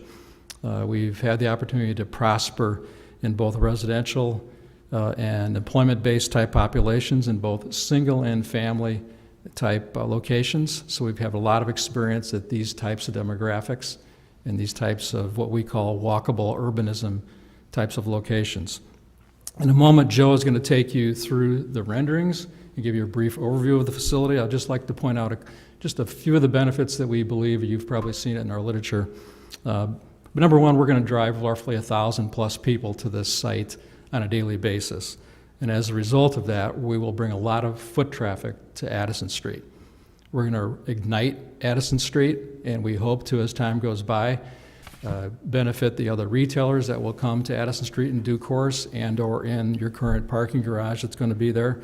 Hopefully we'll bring value to both the property owners and potentially drive more residential population in downtown. We've seen this before in Oak Park. We're beginning to see it in Park Ridge. So we think there's a lot of economic benefit as well as social benefits, not to mention the wellness benefits that we believe will bring to the village of Elmhurst. We're going to be creating 100 plus jobs for this community. I think in the back of the information you've received, you're going to see the economic benefit of that, plus the spending that will go on, as well as the construction component of this project. And I think more than anything, is important to this village and this city is that we're going to create a new third place for this town. We'll bring a community center that's going to be an upscale facility that you're going to be very proud of, that's going to be very, I believe, synergistic to both the residents and the businesses by being able to create this walkable component where people can come to the facility. Many of them will be driving. A lot of them will not be driving. They'll already be here because of their destination train transportation, as well as biking, and et cetera. So we think we're going to bring a lot of value. We know the people will support it because of that value, and based upon our experience in other locations, we believe there's a great opportunity here for everybody to be successful and bring a lot to the village and city of Elmhurst. With that, I'm going to turn it over to Joe Antunovich, who's going to walk you through the renderings. Thank you, Gail. Thrilled to be here this evening to be able to present this project to you. And I must say, we have developed these sketches in response to an RFP. These are not finished drawings by any sense of the imagination, and I would just like to commit to the people that raised concerns earlier. We've not finished working with you and reaching out to you and collaborating with you. I think you can speak to anyone that's worked with our firm or with Gail. Collaboration is a very important word, and we take it seriously, and we're going to be part of the neighbors, and we want to start by actually working on the design and collaborating with our neighbors on finishing the design as well as with the city. Which one is forward? That one? There we go. As Gail mentioned, we've collaborated on most all of his clubs. This particular club in the West Loop in Presidential Towers was a facility that was long outdated, and a few images with the surrounding buildings. While it's not downtown Elmhurst, it did invigorate this part of the West Loop, and we're thrilled because this fitness club was voted by Chicago Magazine the finest fitness club in the city, and you can see these images. This is the kind of quality that Gail is committed to delivering. Here you can see both the inside and outside nature of the club. But the club on the inside is more than just a fitness facility. It's also a wellness facility. If you're injured, if you have some kind of athletic injury, or if you are recuperating from surgery, he has a marvelous relationship with a number of physical improvement and therapy people that continues into the club. And you can see here from the images the quality of the work. Another project in Oak Park, very similar to yours actually, where a parking garage was constructed and then the fitness club faced the street and contributed to the vitality of the street. The excitement of this location is that on the ground floor of the parking across the street, you've got retail. We're going to bring retail, lights, and eyes on the street, and it will invigorate downtown. Really, you had two missing teeth in the center of your downtown. Now you're going to have really a complete streetscape, and that coupled with the residential buildings that are being built in close proximity will create a lot of vitality along with the transit-oriented nature of the development. So here again, images from this Oak Park Club, indoor natatorium, and then also the natatorium that extends to the outside. An image of our club just ready to start construction in Park Ridge. Again, this was a vacant site, a vacant lot, and is filling up along Toohey Avenue and creating more of the urbanism and mixed-use urbanism right next to the transit station in downtown Park Ridge. Very exciting and very similar in scale. This is also about 50,000 square feet, the same size as the project that we're planning for you. This is a 3-story facility. Our project here in Elmhurst is a 3-story facility, and you can see it here set back on the ground floor with this large plaza in the front. To the right, you can see where the kiddies that are actually waiting for mom and dad who are exercising there can play a little on the outside. But you can see the first floor glass is set back so that you have a covered area that is actually a public plaza, which I think is going to be very exciting. The 2 stories and then the 3rd story on the very top. You can see we've even changed the plans here where we had solid walls at the ends. Our neighbors had said, gee, do we have to build those solid walls? And we've removed them. And thank you for those suggestions. I think that's improved the design also. We were just trying to adhere to the building code. So the site plan that you see here, right in the middle of Addison, right across from the parking garage, the building being 3 stories, 50,000 feet, going all the way to the back alley. And the rear wall of our building is approximately 100 feet from the nearest residence. The images that you see there are the garages that are on the alley. So we're another 100 feet to the closest residence on this plan. The first floor simply being the check-in, and I mentioned a little kiddies area where we have mom and dad can come and exercise and drop the little child off there, and they have daycare with an outside play area. There's a 2-story gymnasium, fitness, and group exercise on the first floor. The gymnasium extends for 2 floors, other fitness facilities, hot yoga, spinning classes, and Pilates classes on this floor. And then on the roof, both a outdoor and an indoor natatorium. The outdoor, obviously, for the nice weather. Is it summer here yet? I'm still trying to wait for that. But on a nice summer's day, this pool will be very, very active. But on the inside, you're able to come and swim laps or recreate in the natatorium alongside the men's and women's lockers that are shown here in blue. About 50,000 square feet in all on these 3 levels, a section shown through here, and a roof height of 45 feet to the upper roof, which is the code, and we're adhering to that height. There was some concerns about the shining of lights from the gymnasiums, and we've actually raised the sill height on both of the exercise areas on the 1st and 2nd floors, so that on the 1st floor it's 5 feet tall to the sill, and then on the 2nd floor 6 feet. And we've made a commitment to use low brightness lights so that they do not shine into our neighbors, and you won't see everyone up there exercising. So we're continuing to work with our neighbors, and we can continue to work with our neighbors, and we're very, very excited about their involvement and everyone's involvement here in Elmhurst. And so we're just thrilled to be here and participating in the rebirth of this part of the street. Thank you very much.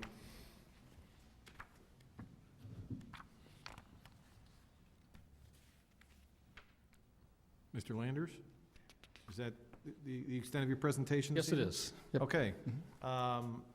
Certainly at this time, anybody who's not had an opportunity to talk to Mr. Landers or any of his team would welcome questions for him. So, does anybody have any questions about what we've seen this evening? Alderman Bram. Thank you, Mr. Mayor, and thank you for that presentation. It's insightful to see what you've done in other neighborhoods in the Chicagoland suburbs. I really kind of discount the Chicago example for obvious reasons. But I had a couple questions in regards to the facility in Oak Park, because I think that out of the facilities that you show as an example, come as close as I guess we can come to this proposal before us today for Elmhurst. Bless you. One of the questions would be parking. You mentioned Oak Park has a parking deck behind, I believe. It's funny that you mentioned the Oak Park facility. I didn't know until just tonight that that was your facility. Because I was walking downtown Oak Park, and I mentioned to my friend, and I told her, I'm like, oh, this is pretty cool having a fitness facility in downtown Oak Park. So what is the amount of parking that is needed to sustain such a facility in Oak Park, and how do you see that relating to the needs of Elmhurst facility? Sure. On peak day, we'll have roughly 300 people at the same time in a club at its typical peak. And roughly 30 to 40% of those people in Oak Park are taking some type of public transportation. So just so I have the numbers right, 300 people at one time? Roughly 300 at its maximum at any one time. And you say what percentage is public transportation? 30 to 40%. It's typically peak time, people are coming right off the train after work.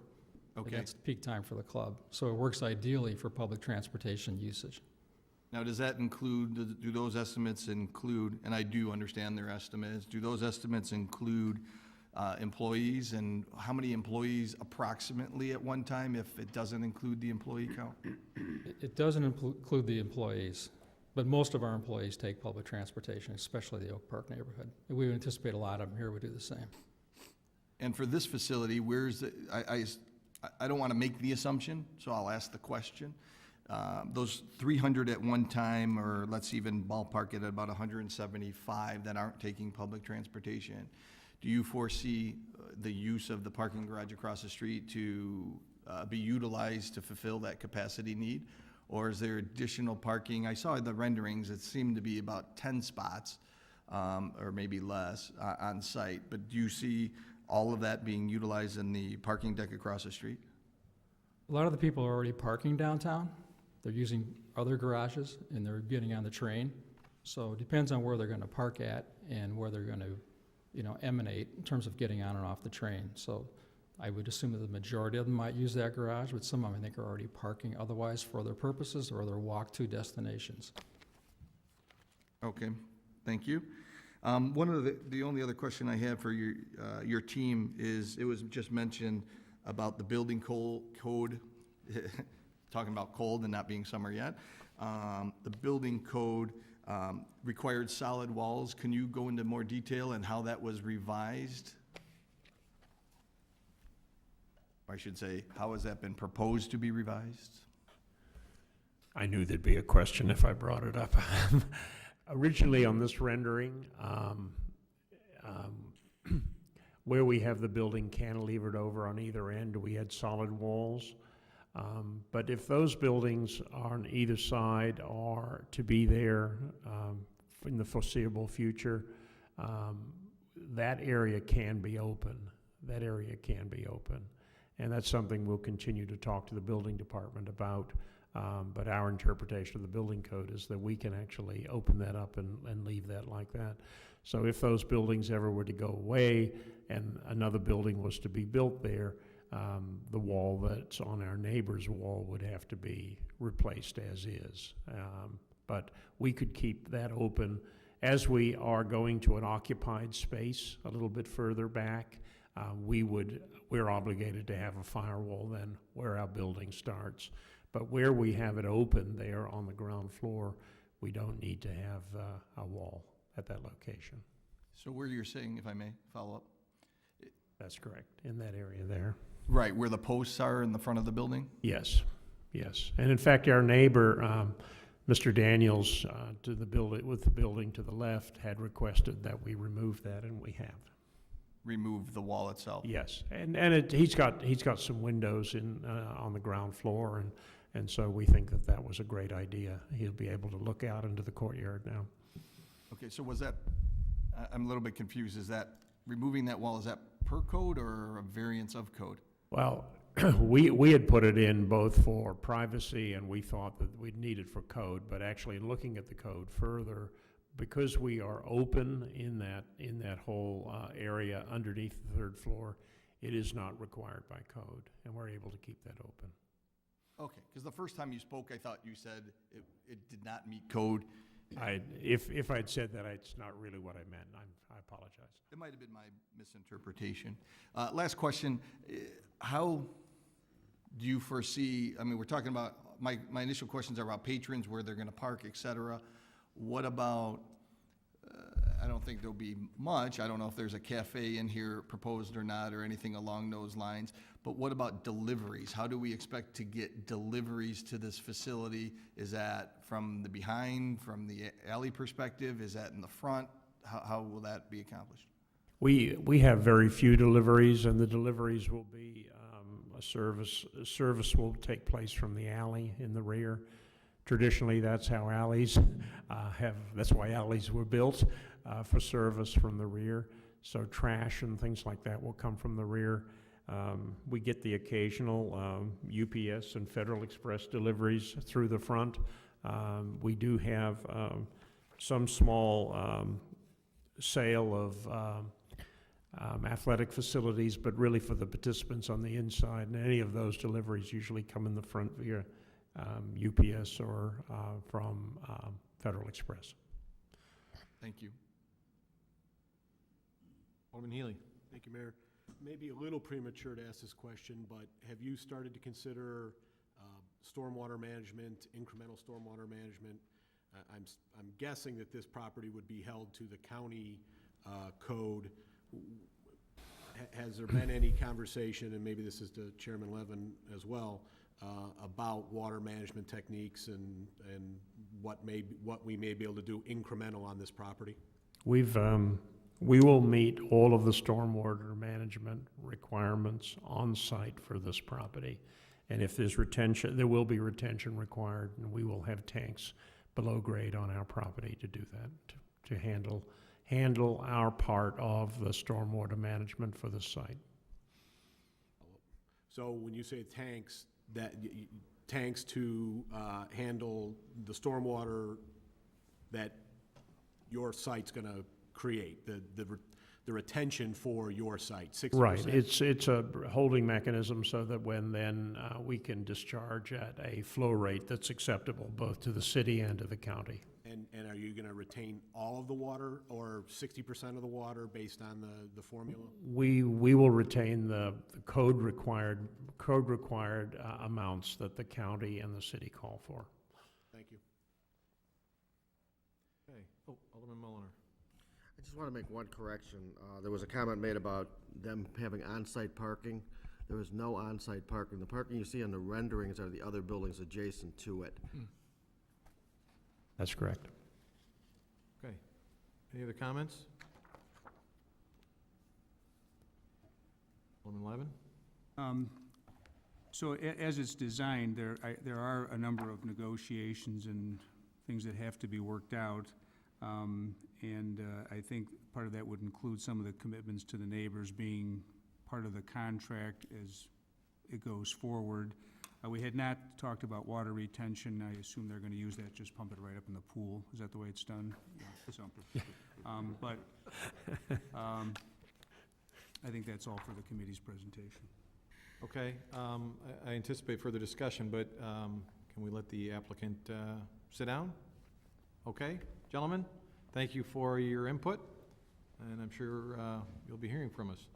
Okay. As it relates to the motion and the report before us, any additional comments, questions? Alderman Palumski. Thank you, Mayor. Thanks for the presentation and the additional information. I'm pleased to hear that you're already coordinating and discussing with neighbors and have made some adjustments. Moving forward, will this go through committee again if there are additional changes that are proposed, or how do the neighbors, are they just going to contact the developer? How are we going to help guide the discussion to see that some details can be worked out that benefit the residents and also FFC? City Manager, I'll turn that to you. Thank you. I've had some preliminary conversations with the city attorney regarding how the contract's going to be structured, and after hearing Alderman Levin's comments about some type of clause in there that supports conversations with the neighbors on L'Arche. We haven't, I don't have the exact verbiage for the contract for you tonight, but I think we understand what the direction of the council is in terms of working with them and into the future. So we'll do our best to structure something in the contract for this council's review and approval that gives us and the people behind them the confidence that they'll work with them. I think that's an important point, that certainly the final contract will be approved by the council that's sitting here. So, and it's a bit of a unique situation. Alderman Levin mentioned it, this hybrid RFP that we've done. I know that the folks at FFC have committed to some things with the neighbors, and I know some other things still need to be hammered out. But I think it's a step in the right direction. Alderman Leader. Well, going along with Alderman Polomsky. I would hope that the developers continue to make every effort to address the legitimate concerns of the residents on Larch, as well as the historic property at 132 Addison, which is a former City Hall building, and I guess it echoes with the lost voices of our former colleagues. I would ask that FFC continue to treat 132 Addison and Larch Street gently with due consideration. This is a good project, and with that caveat, I support this report. Any other comments? Alderman Deuter. Thank you, Mayor. I'm really excited. I was excited to see the proposals as they were presented originally. I'm excited to see the renderings tonight and some of the modifications made. I think it's terrific that FFC has the interest they do in Elmhurst. I knew somewhere I had heard 1,000 people, and I was happy to hear Mr. Landers say again tonight that it would bring 1,000 people to Elmhurst daily. I'd looked through the materials and I couldn't find it, but I wanted to be able to say that to people because I think it's a pretty extraordinary number. I think that will add vibrancy to our downtown. I think it brings to Elmhurst a unique amenity that will, I would imagine that will strengthen the demand for existing and new residential housing downtown, which I think is a great thing. I think we heard from a resident tonight who made it clear she wanted to be involved, and the neighbors want to be involved in the process. And I'm thrilled to hear FFC's willingness to engage and the support from the whole council on that process and their involvement in that process. The residents who live near downtown, they're no strangers to development. I think it was mentioned by a resident earlier that they were involved in the construction process of the large parking garage. I know that Morningside, in working on the Hahn Street development, has also engaged the nearby neighbors. I think it's a great practice. I think it's a great thing to continue with this development. So I'm pleased to welcome FFC at least to this point in the process, and I look forward to more really good things happening. Thank you. Alderman York. Thank you, Your Honor. I'm excited to support this project, and I think it's a really good outcome on a little different way of doing things in the way we presented the RFPs, and that's exciting to me. I'm also excited to hear about the cooperation, and I would echo Alderman Leader's concerns with the neighbors in the rear of the property on Larch and also on Addison Street. At the end of the day, we can all speculate about what could have been, but I think with both proposals, we were presented with some really good options for today without all the process and perhaps 10 to 20 years worth of work to get something done. So I'm excited about the opportunities, encourage the developer to continue to work with the neighbors and keep Elmhurst the way it is, but also moving forward to what it can be. Thank you. Alderman Bram. Thank you, Mr. Mayor. Just a few more questions. I believe that it was mentioned that the purchase of this property would be, and please correct me, either $1.5 or $2 million, $2 million for these two property lots. Curious to know on if we got market value and how does that compare relative to the market value is the first question. Next question, and I thought we approved this, but my memory is not as good as it used to be. Are fitness facilities in downtown by right now, or is that still under discussion? Maybe we should go for those two questions before I rattle off my other three. Alderman Mulliner. I'll respond to both of them. Market value, it is market value approximately. I mean, everything's plus and minus a little bit. That's the first answer to the first question.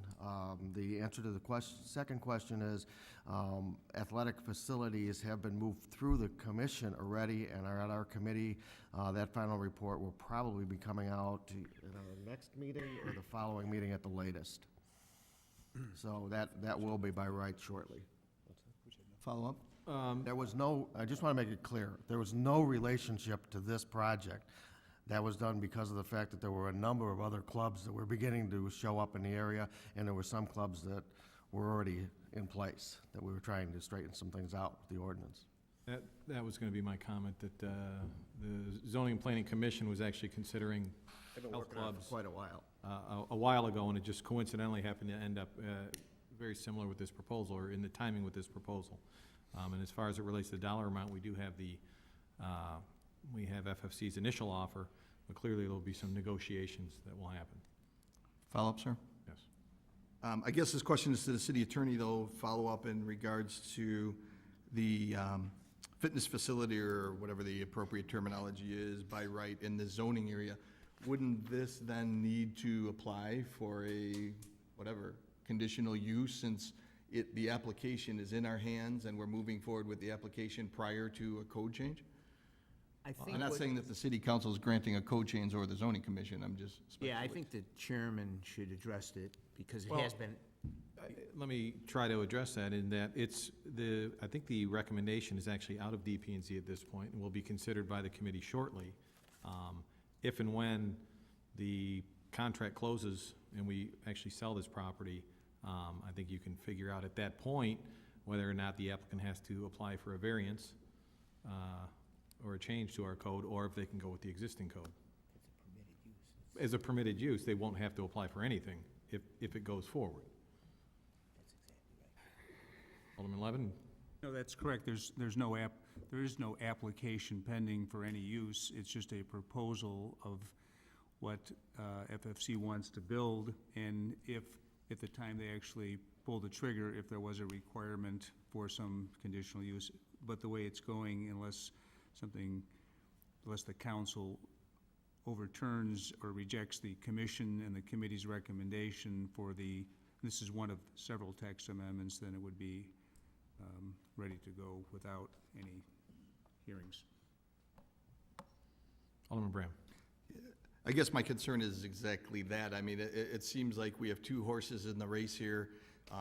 One's might be leading the other one. And I'm not saying we're putting the cart before the horse, but we're pretty darn close to putting the cart before the horse if we're not. Because if we prove this today, then we're sending the message to, I believe, the commission that we want them to approve. They already approved it. It's already done. Oh, they already approved it? Already done. from our, Okay. From our, Understood. if I may, Mayor. Yes, Alderman Levin. It's from the commission. I think we've already approved it in our There were committee. some minor tweaks in our committee to deal with it. That's the only reason why it has not come forward. That's the only reason that we didn't bring it forward tonight. There were some very minor tweaks. Okay. The other two questions is this, are there any, these are two pieces of property that is under city control. And even though we might not be providing dollars per se out of the city coffers, we are providing land for what I'm told by Alderman Mulliner's statements at fair market value. But having control, having a piece of property gives the city leverage.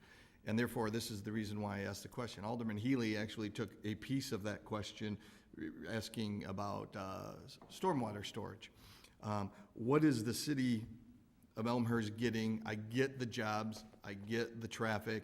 Outside of those two main items, are we getting anything from a sustainable nature? Are we getting, like I said, Alderman Healy already took that piece of stormwater management other than what's required? What is above and beyond past the status quo? Alderman Mulliner. I think we're too early in the process to be defining some of those additional things. That's part of what the contract's all about. But I will tell you that when I look at the big picture, what are we getting from this? We're getting a building that's sitting on a vacant lot that'll begin to pay taxes almost immediately. And that's a critical piece, plus the fact that all the other economic development issues that we've talked about already, such as 1,000 bodies downtown. That's like having a second York Theater in downtown. The York Theater revitalized Elmhurst. This is going to be the second revitalization of Elmhurst by having that many bodies come downtown. So these are unknowns that we have to deal with, but the reality is that the details, we're too early for that. We've got a proposal in front of us that says, here's what we're trying to get to, this is what we'd like to have. That's what the attorneys and staff have to do now, is start hammering through some of those issues. Alderman Levin. If I just may ask Mr. Landers a question that she didn't present, but we had in committee some discussion about when the anticipated open date would be, if I may ask that question. Mr. Landers, timing? Sure, we anticipate that we could have this project ready 18 months from the time we complete a contract with the village. You know, if things go along and the permits proceed accordingly, we believe it's about an 18-month process. So. Okay. Alderman Healy. Thank you, Mayor. When we started this process a few months ago, in my mind, I was fully expecting to get a few proposals, much like a lot of the proposals we've seen for other pieces of property. First floor retail, and then some number of living above it, whether it was apartment or condo. And certainly we had one of those, but when I saw this project from the start, it was very intriguing to me. I think it's something that's unique to, certainly is unique to downtown. It's a high-end club, and Alderman Mulliner touched on the anchor part of it. I'm excited by it. I'll support the program. I trust that between city staff and the DPZ committee, and then ultimately the council, we will take care of the residents' concerns like we did with the First Street parking deck. I think it's great, and it's unique, and it's different, and it's not going to be first floor retail with 2 or 3 or 4 or 5 or however many stories. Not that there's anything wrong with those, and we certainly love those. But this is unique to what's going to be downtown, and several of us, many of us have talked about another anchor for downtown, and certainly a project like this has the capability of being that. Will it be?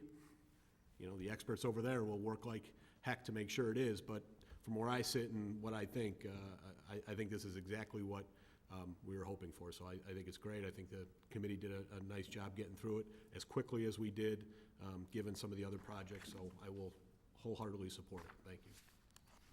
Alderman Bram. Thank you. Walking into tonight, I looked at the project and I like the concept of a fitness facility. It seems like that's the latest and greatest now, seeing one go up on the north side and one proposed here. I didn't think that it really was a good fit for this area, to be honest. I had concerns with the aesthetics of the building, the size, proximity to neighbors, et cetera, down the line. With that said, I think the biggest thing, and I'm going to hang my hat on this, is what we've already discussed. Some of my fellow aldermen, Alderman Plumsky, leader, I think even Alderman Mulliner might have mentioned it, in regards to the contract. And it being too early at this point to talk about some of these details.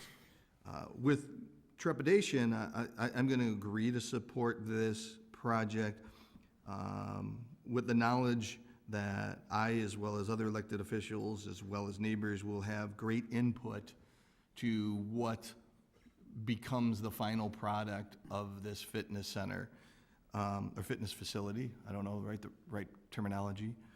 I do want to see the city of Elmhurst have great input, the residents, the elected officials. I want to see the city of Elmhurst have more than what I would deem to be the status quo coming out of this project, because it is under control, the property is under control of the residents of Elmhurst, and therefore we do have some leverage, and I think that says a lot. So I would ask this question in regards to the process. Alderman Plumsky asked it a little bit as well.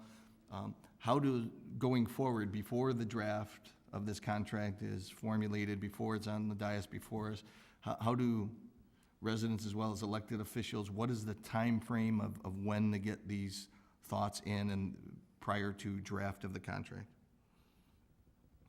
Manager Grabowski? Good questions, Alderman Bram, all good questions. I don't think we typically negotiate certain parts of the contract in public, yes? Especially when it comes to either purchase or sale of a property. So that's something that I think city staff will handle, but we'll probably have some conversations in executive session as it relates to the purchase price of the property or the sale price of the property.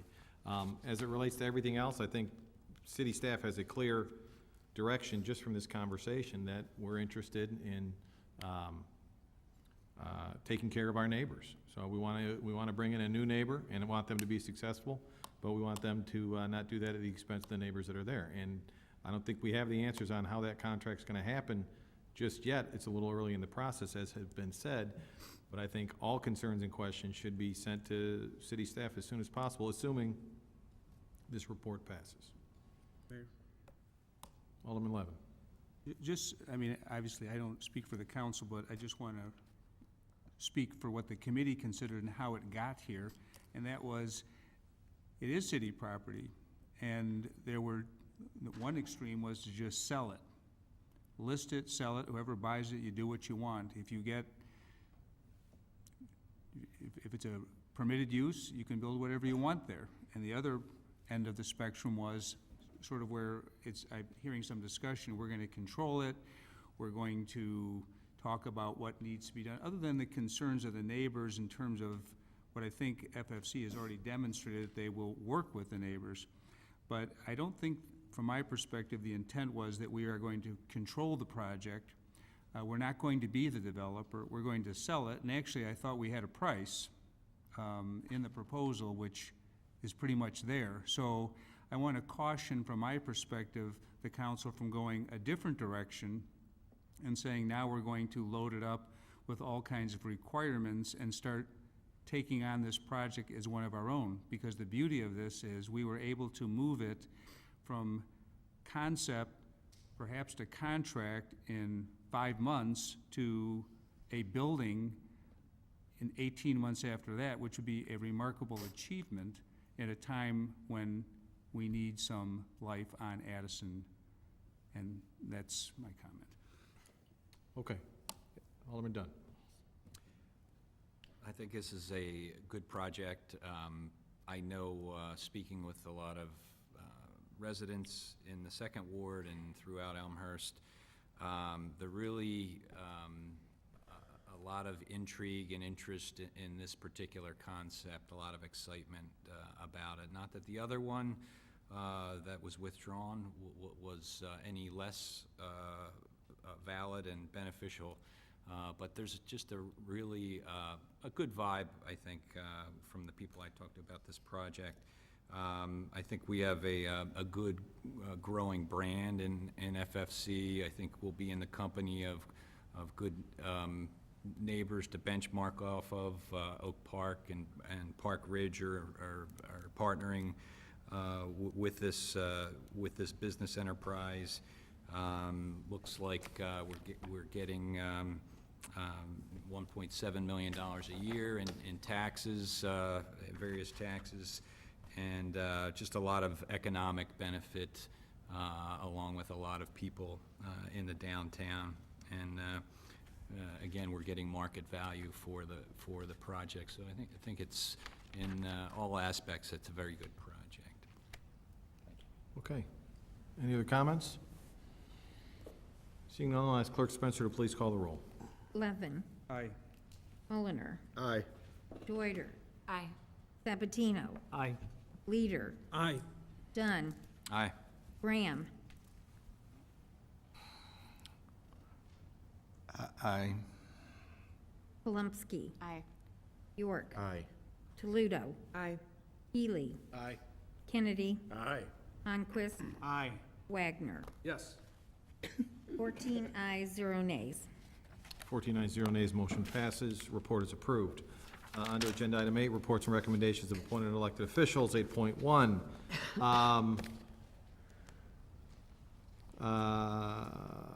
Mayor Morley, that's me. Okay, first and foremost, I hope, I know many people, even though we had some weather challenges, came out for the Memorial Day Parade. We had a fantastic time and a fantastic showing. In fact, even though it was pretty crummy weather, I want to thank all the residents of Elmhurst who came out to show their support on a very important day. I want to thank Ralph Paccianio and the entire Veterans Commission, the Elmhurst Chamber, Bill Shanklin, and anybody else I've forgotten for pulling the Memorial Day Parade together and making it a special day for those folks we're remembering. I think most people are aware, Whole Foods is now open. Myself and many other aldermen were able to attend the bread breaking, not a ribbon cutting, but a bread breaking. And it was quite an event. In fact, the Whole Foods guys I was standing with up on the platform said that they had never seen that many people come out to a Whole Foods grand opening. And I'm talking to guys who've been there 30 years. So it's pretty impressive. There was over 1,000 people. And it was well over a half hour just for those people to get in the door. So we wish them well. They really have done a magnificent job with the interior of that property. I would encourage everyone to go out and at least take a look and see what they have to offer and welcome them to Elmhurst. So that was pretty exciting. Paragon, I had an opportunity to talk to Greg. I can't remember his last name. Greg Van Landingham. Greg Van Landingham. Greg Van Landingham is one of the folks who is part of Paragon, and they're working on the old, call it Holiday Inn, the old Holiday Inn property. They have finished most of the demo of the building itself, but they've got some underground demo and stuff to do. They project that that will be done by June 19th. They're doing what they can to actually reuse and recycle approximately 80% of the concrete and asphalt and other stuff that's on site. So we appreciate that they're doing that. We think that's a nice thing to do. And they have given us a rough timeline.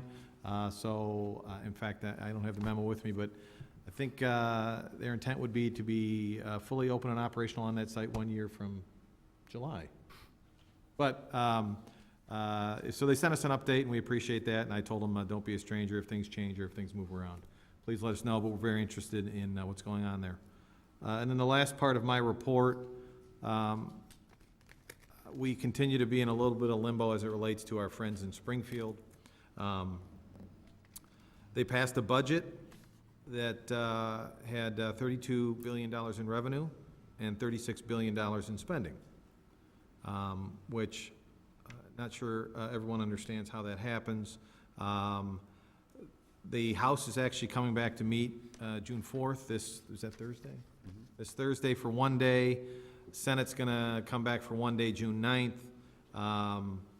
Why am I mentioning all of this? Because a lot of funding that we get out of Springfield is really up in the air. Springfield is supposed to pass by law, they're supposed to pass a budget by June 30th, and I think signed by the governor and be in place by July 1st.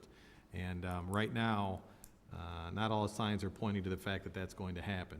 So we're really headed for a bumpy summer in terms of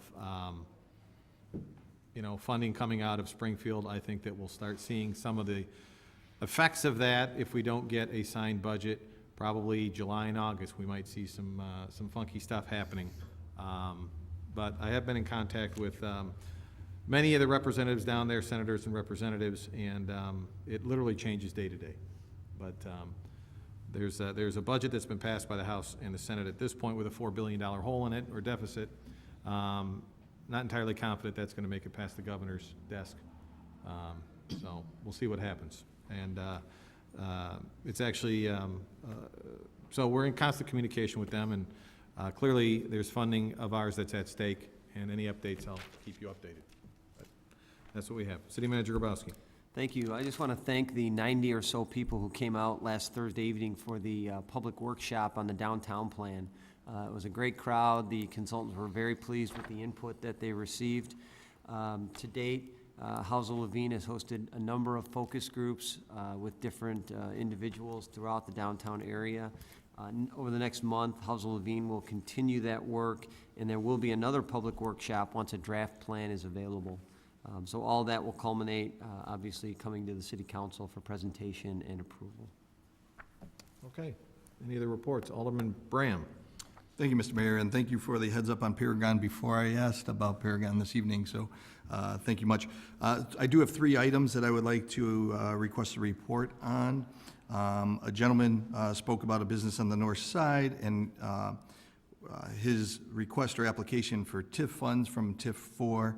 I'd like to ask within the next month, hopefully, that the city presents, at least provides for me, if not presents to the full city council, all TIF applications for TIF 4, as well as, I don't believe we have any criteria for TIF funds as of now, but when those criteria will be established for TIF 4, what type of programs we will be offering, and what's the timeline for getting stuff like that instituted. Because a small business owner came here tonight and seem to be at least a little bit frustrated in regards to requesting funds and being turned away from the city. I'm not saying it's not legit, but if we could set a timeline for what the criteria / programs are for TIF 4, and then what applications have been received to date. The other two items, excuse me. Another resident came and spoke about flood mitigation and dealing with the schools. I'll just say, I'll leave it at, it was definitely a strong statement tonight that was made. I'd like to personally request and publicly request that information that the city has of all communications with the schools, that I be receipt of all the communications, the date sent and date received, of those of those communications for flood detention with especially the school district. Lastly, I received a call, I think it was last week, in regards to the O'Hare flight pattern. Some of my residents are complaining about, the return to status quo prior to the east-west change in runways. I know probably a couple months ago, I believe yourself, Mr. Mayor, mentioned of some downstate action that was taken. If we could get that communicated out to the Elmhurst residents, as well as what are the options for the city of Elmhurst to stop or at least mitigate things returning to status quo, at least for the northern part of Elmhurst. One of the reasons why we pretty much went on board with the east-west runways, the O'Hare expansion, if you will, was due to the fact, the minimization of impact to city of Elmhurst. And I have some concern of that returning. Thank you. Okay, so TIF 4 and flood mitigation, I think City Manager Bobrowski will follow up with you on that. Thank you, sir. As it relates to O'Hare, I think you're aware, we're a member of SOC, Suburban O'Hare Commission. They recently approved 2 studies to hopefully help us in our argument to reduce the noise. It really does boil down to the FAA. We have limited ability to affect them. There was a bill in Springfield that passed Saturday? Bill in Springfield that passed on Saturday to allow the increase of runways from 8 to 10 at O'Hare. Don't really know how that's going to impact. Don't know if it's going to get signed by the governor. And some of those runways may actually affect the Elgin O'Hare that's supposed to be connecting the west side of O'Hare to. So a lot of that's up in the air. It's a lot of it's unknown. It's kind of what I mentioned before. How much does Springfield or Chicago have any control over the FAA? So they did pass a Senate bill that allowed to increase from 8 to 10, but whether or not that happens, and that just happened Saturday, so. Thank you. If I may respectfully request, if the city is aware of any of those types of bills prior to them reaching vote, if that could be communicated either in this forum or some form, so if the residents so choose to reach out to their state elected officials to provide their feedback. I can tell you this, I got contacted by the state elected official on Saturday morning. It was news to them, and didn't know it was coming to a vote, but I got it on Saturday morning, and responded. So if there's time, but Springfield's kind of the Wild West right now. Things are coming and going on a daily basis. So, but yes, if there is time to provide input to a bill, certainly we'll do so. Any other reports? Alderman York. Thank you, Your Honor. I'd just like to remind the council that there is a TIF incentive policy by the city, and it's available and on our website. Okay. Anyone else? Programs. Seeing none, we'll go on to resolutions. 9.1. Clerk Spencer, I'd ask that you read the resolution. A resolution authorizing the execution of a modification to the design and construction management contract between the City of Elmhurst, Illinois, and Arco Murray National Construction Company, Inc. for the Addison Avenue mixed-use parking deck site 135 North Addison Avenue, Elmhurst, Illinois. Okay, I'll entertain a motion motion to put this before the council, motion to approve resolution as read. Motion by Alderman Kennedy, second by Alderman Deuter. Alderman Kennedy, you wish to add? No, this is just to follow up to our earlier discussion and to modify the contract so that Arco Murray can manage this aspect of the project. Okay, 1 second, Mr. Kennedy. What are, I just want to make sure I know, because we're voting on Resolution first. The ordinance later on. Resolution.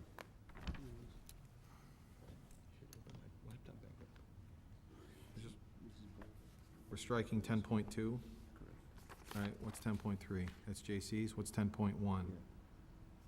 What's the difference between 10.1 and 9? One was with the minority report, I think, and the other was with the majority, right? 1 second. I just want to know the difference between 9.1 and 10.1. 10.1 and 10.2. One's a 10.2, I know what it is. Oh. That's the one that didn't pass the minority report. So 10.1 supports the majority report that went forward. 9.1, I think, supports something in the consent agenda, yes? No. That allows, no, No, it's a that allows us to. resolution. Oh, one's to modify the contract, the other supports. I got it, sorry. Step 1, step 2. I want to make sure we know what we're voting on here. All right. Alderman Kennedy, you've had your say? Yes, sir, thank you. Anyone else? Clear? Okay. Clerk Spencer. Kennedy. Call the roll. Aye. Deuter. Aye. Sabatino. Aye. Leader. Aye. Dunn. Aye. Graham. No. Palumski. Aye. York. Aye. Toledo. Aye. Healy. Aye. Levin. Aye. Conquest. Aye. Wagner. Aye. Mulliner. Aye. 13 ayes, 1 nays. 13 ayes, 1 nay, motion passes. 9.1 is approved. On to ordinances. 10.1. Clerk Spencer, I'd ask that you read the ordinance. An ordinance waiving bid and accepting proposal of Arco Murray National Construction Company, Inc. for the glass and mesh work for the Addison Street parking project and authorizing execution of a contract between Arco Murray National Construction Company, Inc. and the city of Elmhurst. Okay, motion to approve the ordinance as read. Motion by Alderman Kennedy, second by Alderman Deuter. Any discussion? Alderman Levin. I just want, all the excitement between the majority and minority reports, I didn't get an answer on either one of, as to why we have to pass this on the same evening as the report. Okay. Alderman Kennedy, do you care to opine on that? I do care, thank you, Mr. Mayor. The reason that we want to do this is, if we were to reject this and go back out to bid, we'd lose at least a month in the project. And so basically, the project would have to come to a stop for us to go back out and redo this whole thing. So we want to keep the project online, keep it going to the project plan, and so that is why we want to do these two things here on the same night. So it's to meet the construction schedule, is that Yeah, what you're to saying? stay on schedule, sir. Right. Okay, any other comments? Clerk Spencer. Kennedy. Aye. Deuter. Aye. Sabatino. Aye. Leader. Aye. Dunn. Aye. Graham. No. Palumski. Aye. York. Aye. Toledo. Aye. Healy. Aye. Levin. Aye. Conquest. Aye. Wagner. Aye. Mulliner. Aye. 13 ayes, 1 nays. 13 ayes, 1 nay, motion carries. 10.1 is approved. 10.2 was on there in case the minority report was approved. So we're on to 10.3. Clerk Spencer, I'd ask that you read the ordinance. An ordinance approving and authorizing the execution of a non-exclusive license agreement by and between Elmhurst J.C.'s, Inc. and the city of Elmhurst, DuPage, and Cook Counties, Illinois. Motion to approve this ordinance by Alderman Healy, second by Alderman Palumski. Any discussion? Clerk Spencer. Healy. Aye. Palumski. Aye. York. Aye. Toledo. Aye. Levin. Aye. Kennedy. Aye. Conquest. Aye. Wagner. Aye. Mulliner. Aye. Deuter. Aye. Sabatino. Aye. Leader. Aye. Dunn. Aye. Graham. Aye. 14 ayes, 0 nays. 14 ayes, 0 nays, motion passes. 10.3, agenda item 10.3 is approved. On to other business. Any other business? Alderman Kennedy. Thank you, Mr. Mayor. I probably could have spoken under announcements, but I just wanted to highlight a number of things that were on the consent agenda tonight as it related to stormwater and sanitary sewer water management being at the top of our list of our priorities.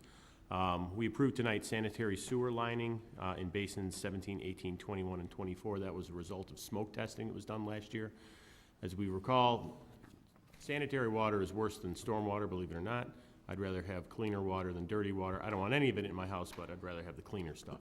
And so this will help us to, these were areas identified during smoke testing that will help us address those issues. Another thing that was approved was the sanitary sewer improvement plan. This was a plan that we put forward to the Illinois EPA at the end of last year. Thankfully, we got a response back that they agree almost about 95% of what our agreement that we had put forward to them. There was a few tweaks. We'll take that into our plan and move forward. And between now and the next 5 years, we have to execute that plan. The good thing is we've already started to execute against that plan to address sanitary improvements, and this is something we'll continue to put financial commitments to from a budget standpoint going forward. Related to stormwater, we approved the engineering services for the Yorkin 290, so that's now our second project that's underway to address stormwater. Certainly the Tree Streets was number one. A third one is also going to be moving forward. This is the St. Charles and Webster Avenue with I-290, so that'll bring us to a total of 3. So I know there's a number of residents who talk about that there's not enough going on. I think everyone needs to remember we have financial constraints, we have the ability to work with others as a challenge, and these are the 3 projects that we've gotten going forward.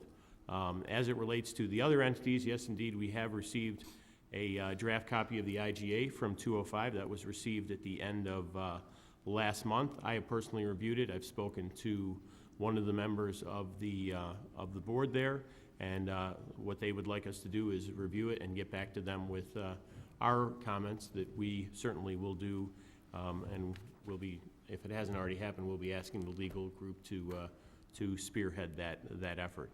Another item that was on the consent agenda was a response to a Park District letter that we received back in October.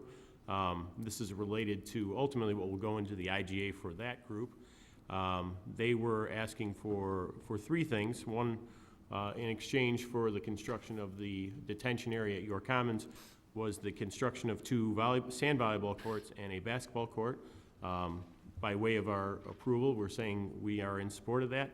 And in relation to the Golden Meadows project, we are in support of addressing the land needs based on the fact that land was originally purchased through a DNR grant. So we've said, you know, we're getting direction to city staff and the city manager to go forward with that.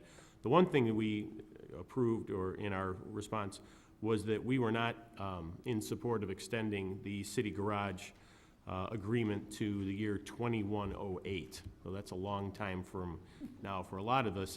And the economics of it are a result of, if we were to do that, that's really a $4.7 million benefit to the parks that really is something that's just completely incongruous of what the agreement really needs to be. So that's something, again, we're asking city staff to go back and communicate that and work together on the IGA with them. Last thing I just wanted to mention is the York and Palmer Drive parking lot with the detention. That will allow us to store 0.21 acre feet of water on site. This is really a case where our committee, and actually Alderman Healy was part of it in the last council, we are asking residents and we're asking new home builders to do this in their own sites, and we're just showing that we're going to do it ourselves. So I appreciate everybody's help on the dais to make that happen, and certainly all the work as it relates to the stormwater improvement. So it's number one thing we got going. We talk about it in every single agenda, and again, thank you for your support. Alderman Braham. Yeah, just for, if I may, Mr. Mayor, I'll direct a comment to you. The comment was just made in regards to a draft IGA being reviewed at the end of this month. If that could be further clarified, when that was received from the school district and when that was reviewed. What? I can get you the exact date when it came in. I don't have it with me. I would say a week ago, maybe a week and a half ago. No, around a week or so. We got a draft of an IGA. I think we sent over an IGA 8 months ago, about 8 months ago. And we got a draft of what I'll call a counter proposal of their IGA that had some stuff in it. Some of it was incomplete. There was, stuff that wasn't attached that was referenced, and there's some stuff missing. So it's truly in its draft form, but does that answer your question? Yes, sir. Thank you. Okay. Alderman Dunn. Yes, thanks, Mr. Mayor. I just want to extrapolate a little bit on some of the topics that Alderman Kennedy spoke to. The I-290 York Street project, I'm glad to see that moving forward. He also mentioned the project with the quarry. Those two projects do have some benefit to the north side of Elmhurst. We heard a speaker earlier tonight talk about some flooding issues in Larch Street around Maple on the north side of those streets. And these particular projects will potentially have benefit for those streets. So I think that's a step in the right direction. I was also glad to see the contract awardee for the engineering services space company. I know we've done a lot of work with Christopher Burke, but I think with flooding being such a big issue here, it's good to have another set of eyes looking at these projects occasionally. Thank you. Okay. Any other comments or questions? Seeing none, I'll entertain a motion to adjourn.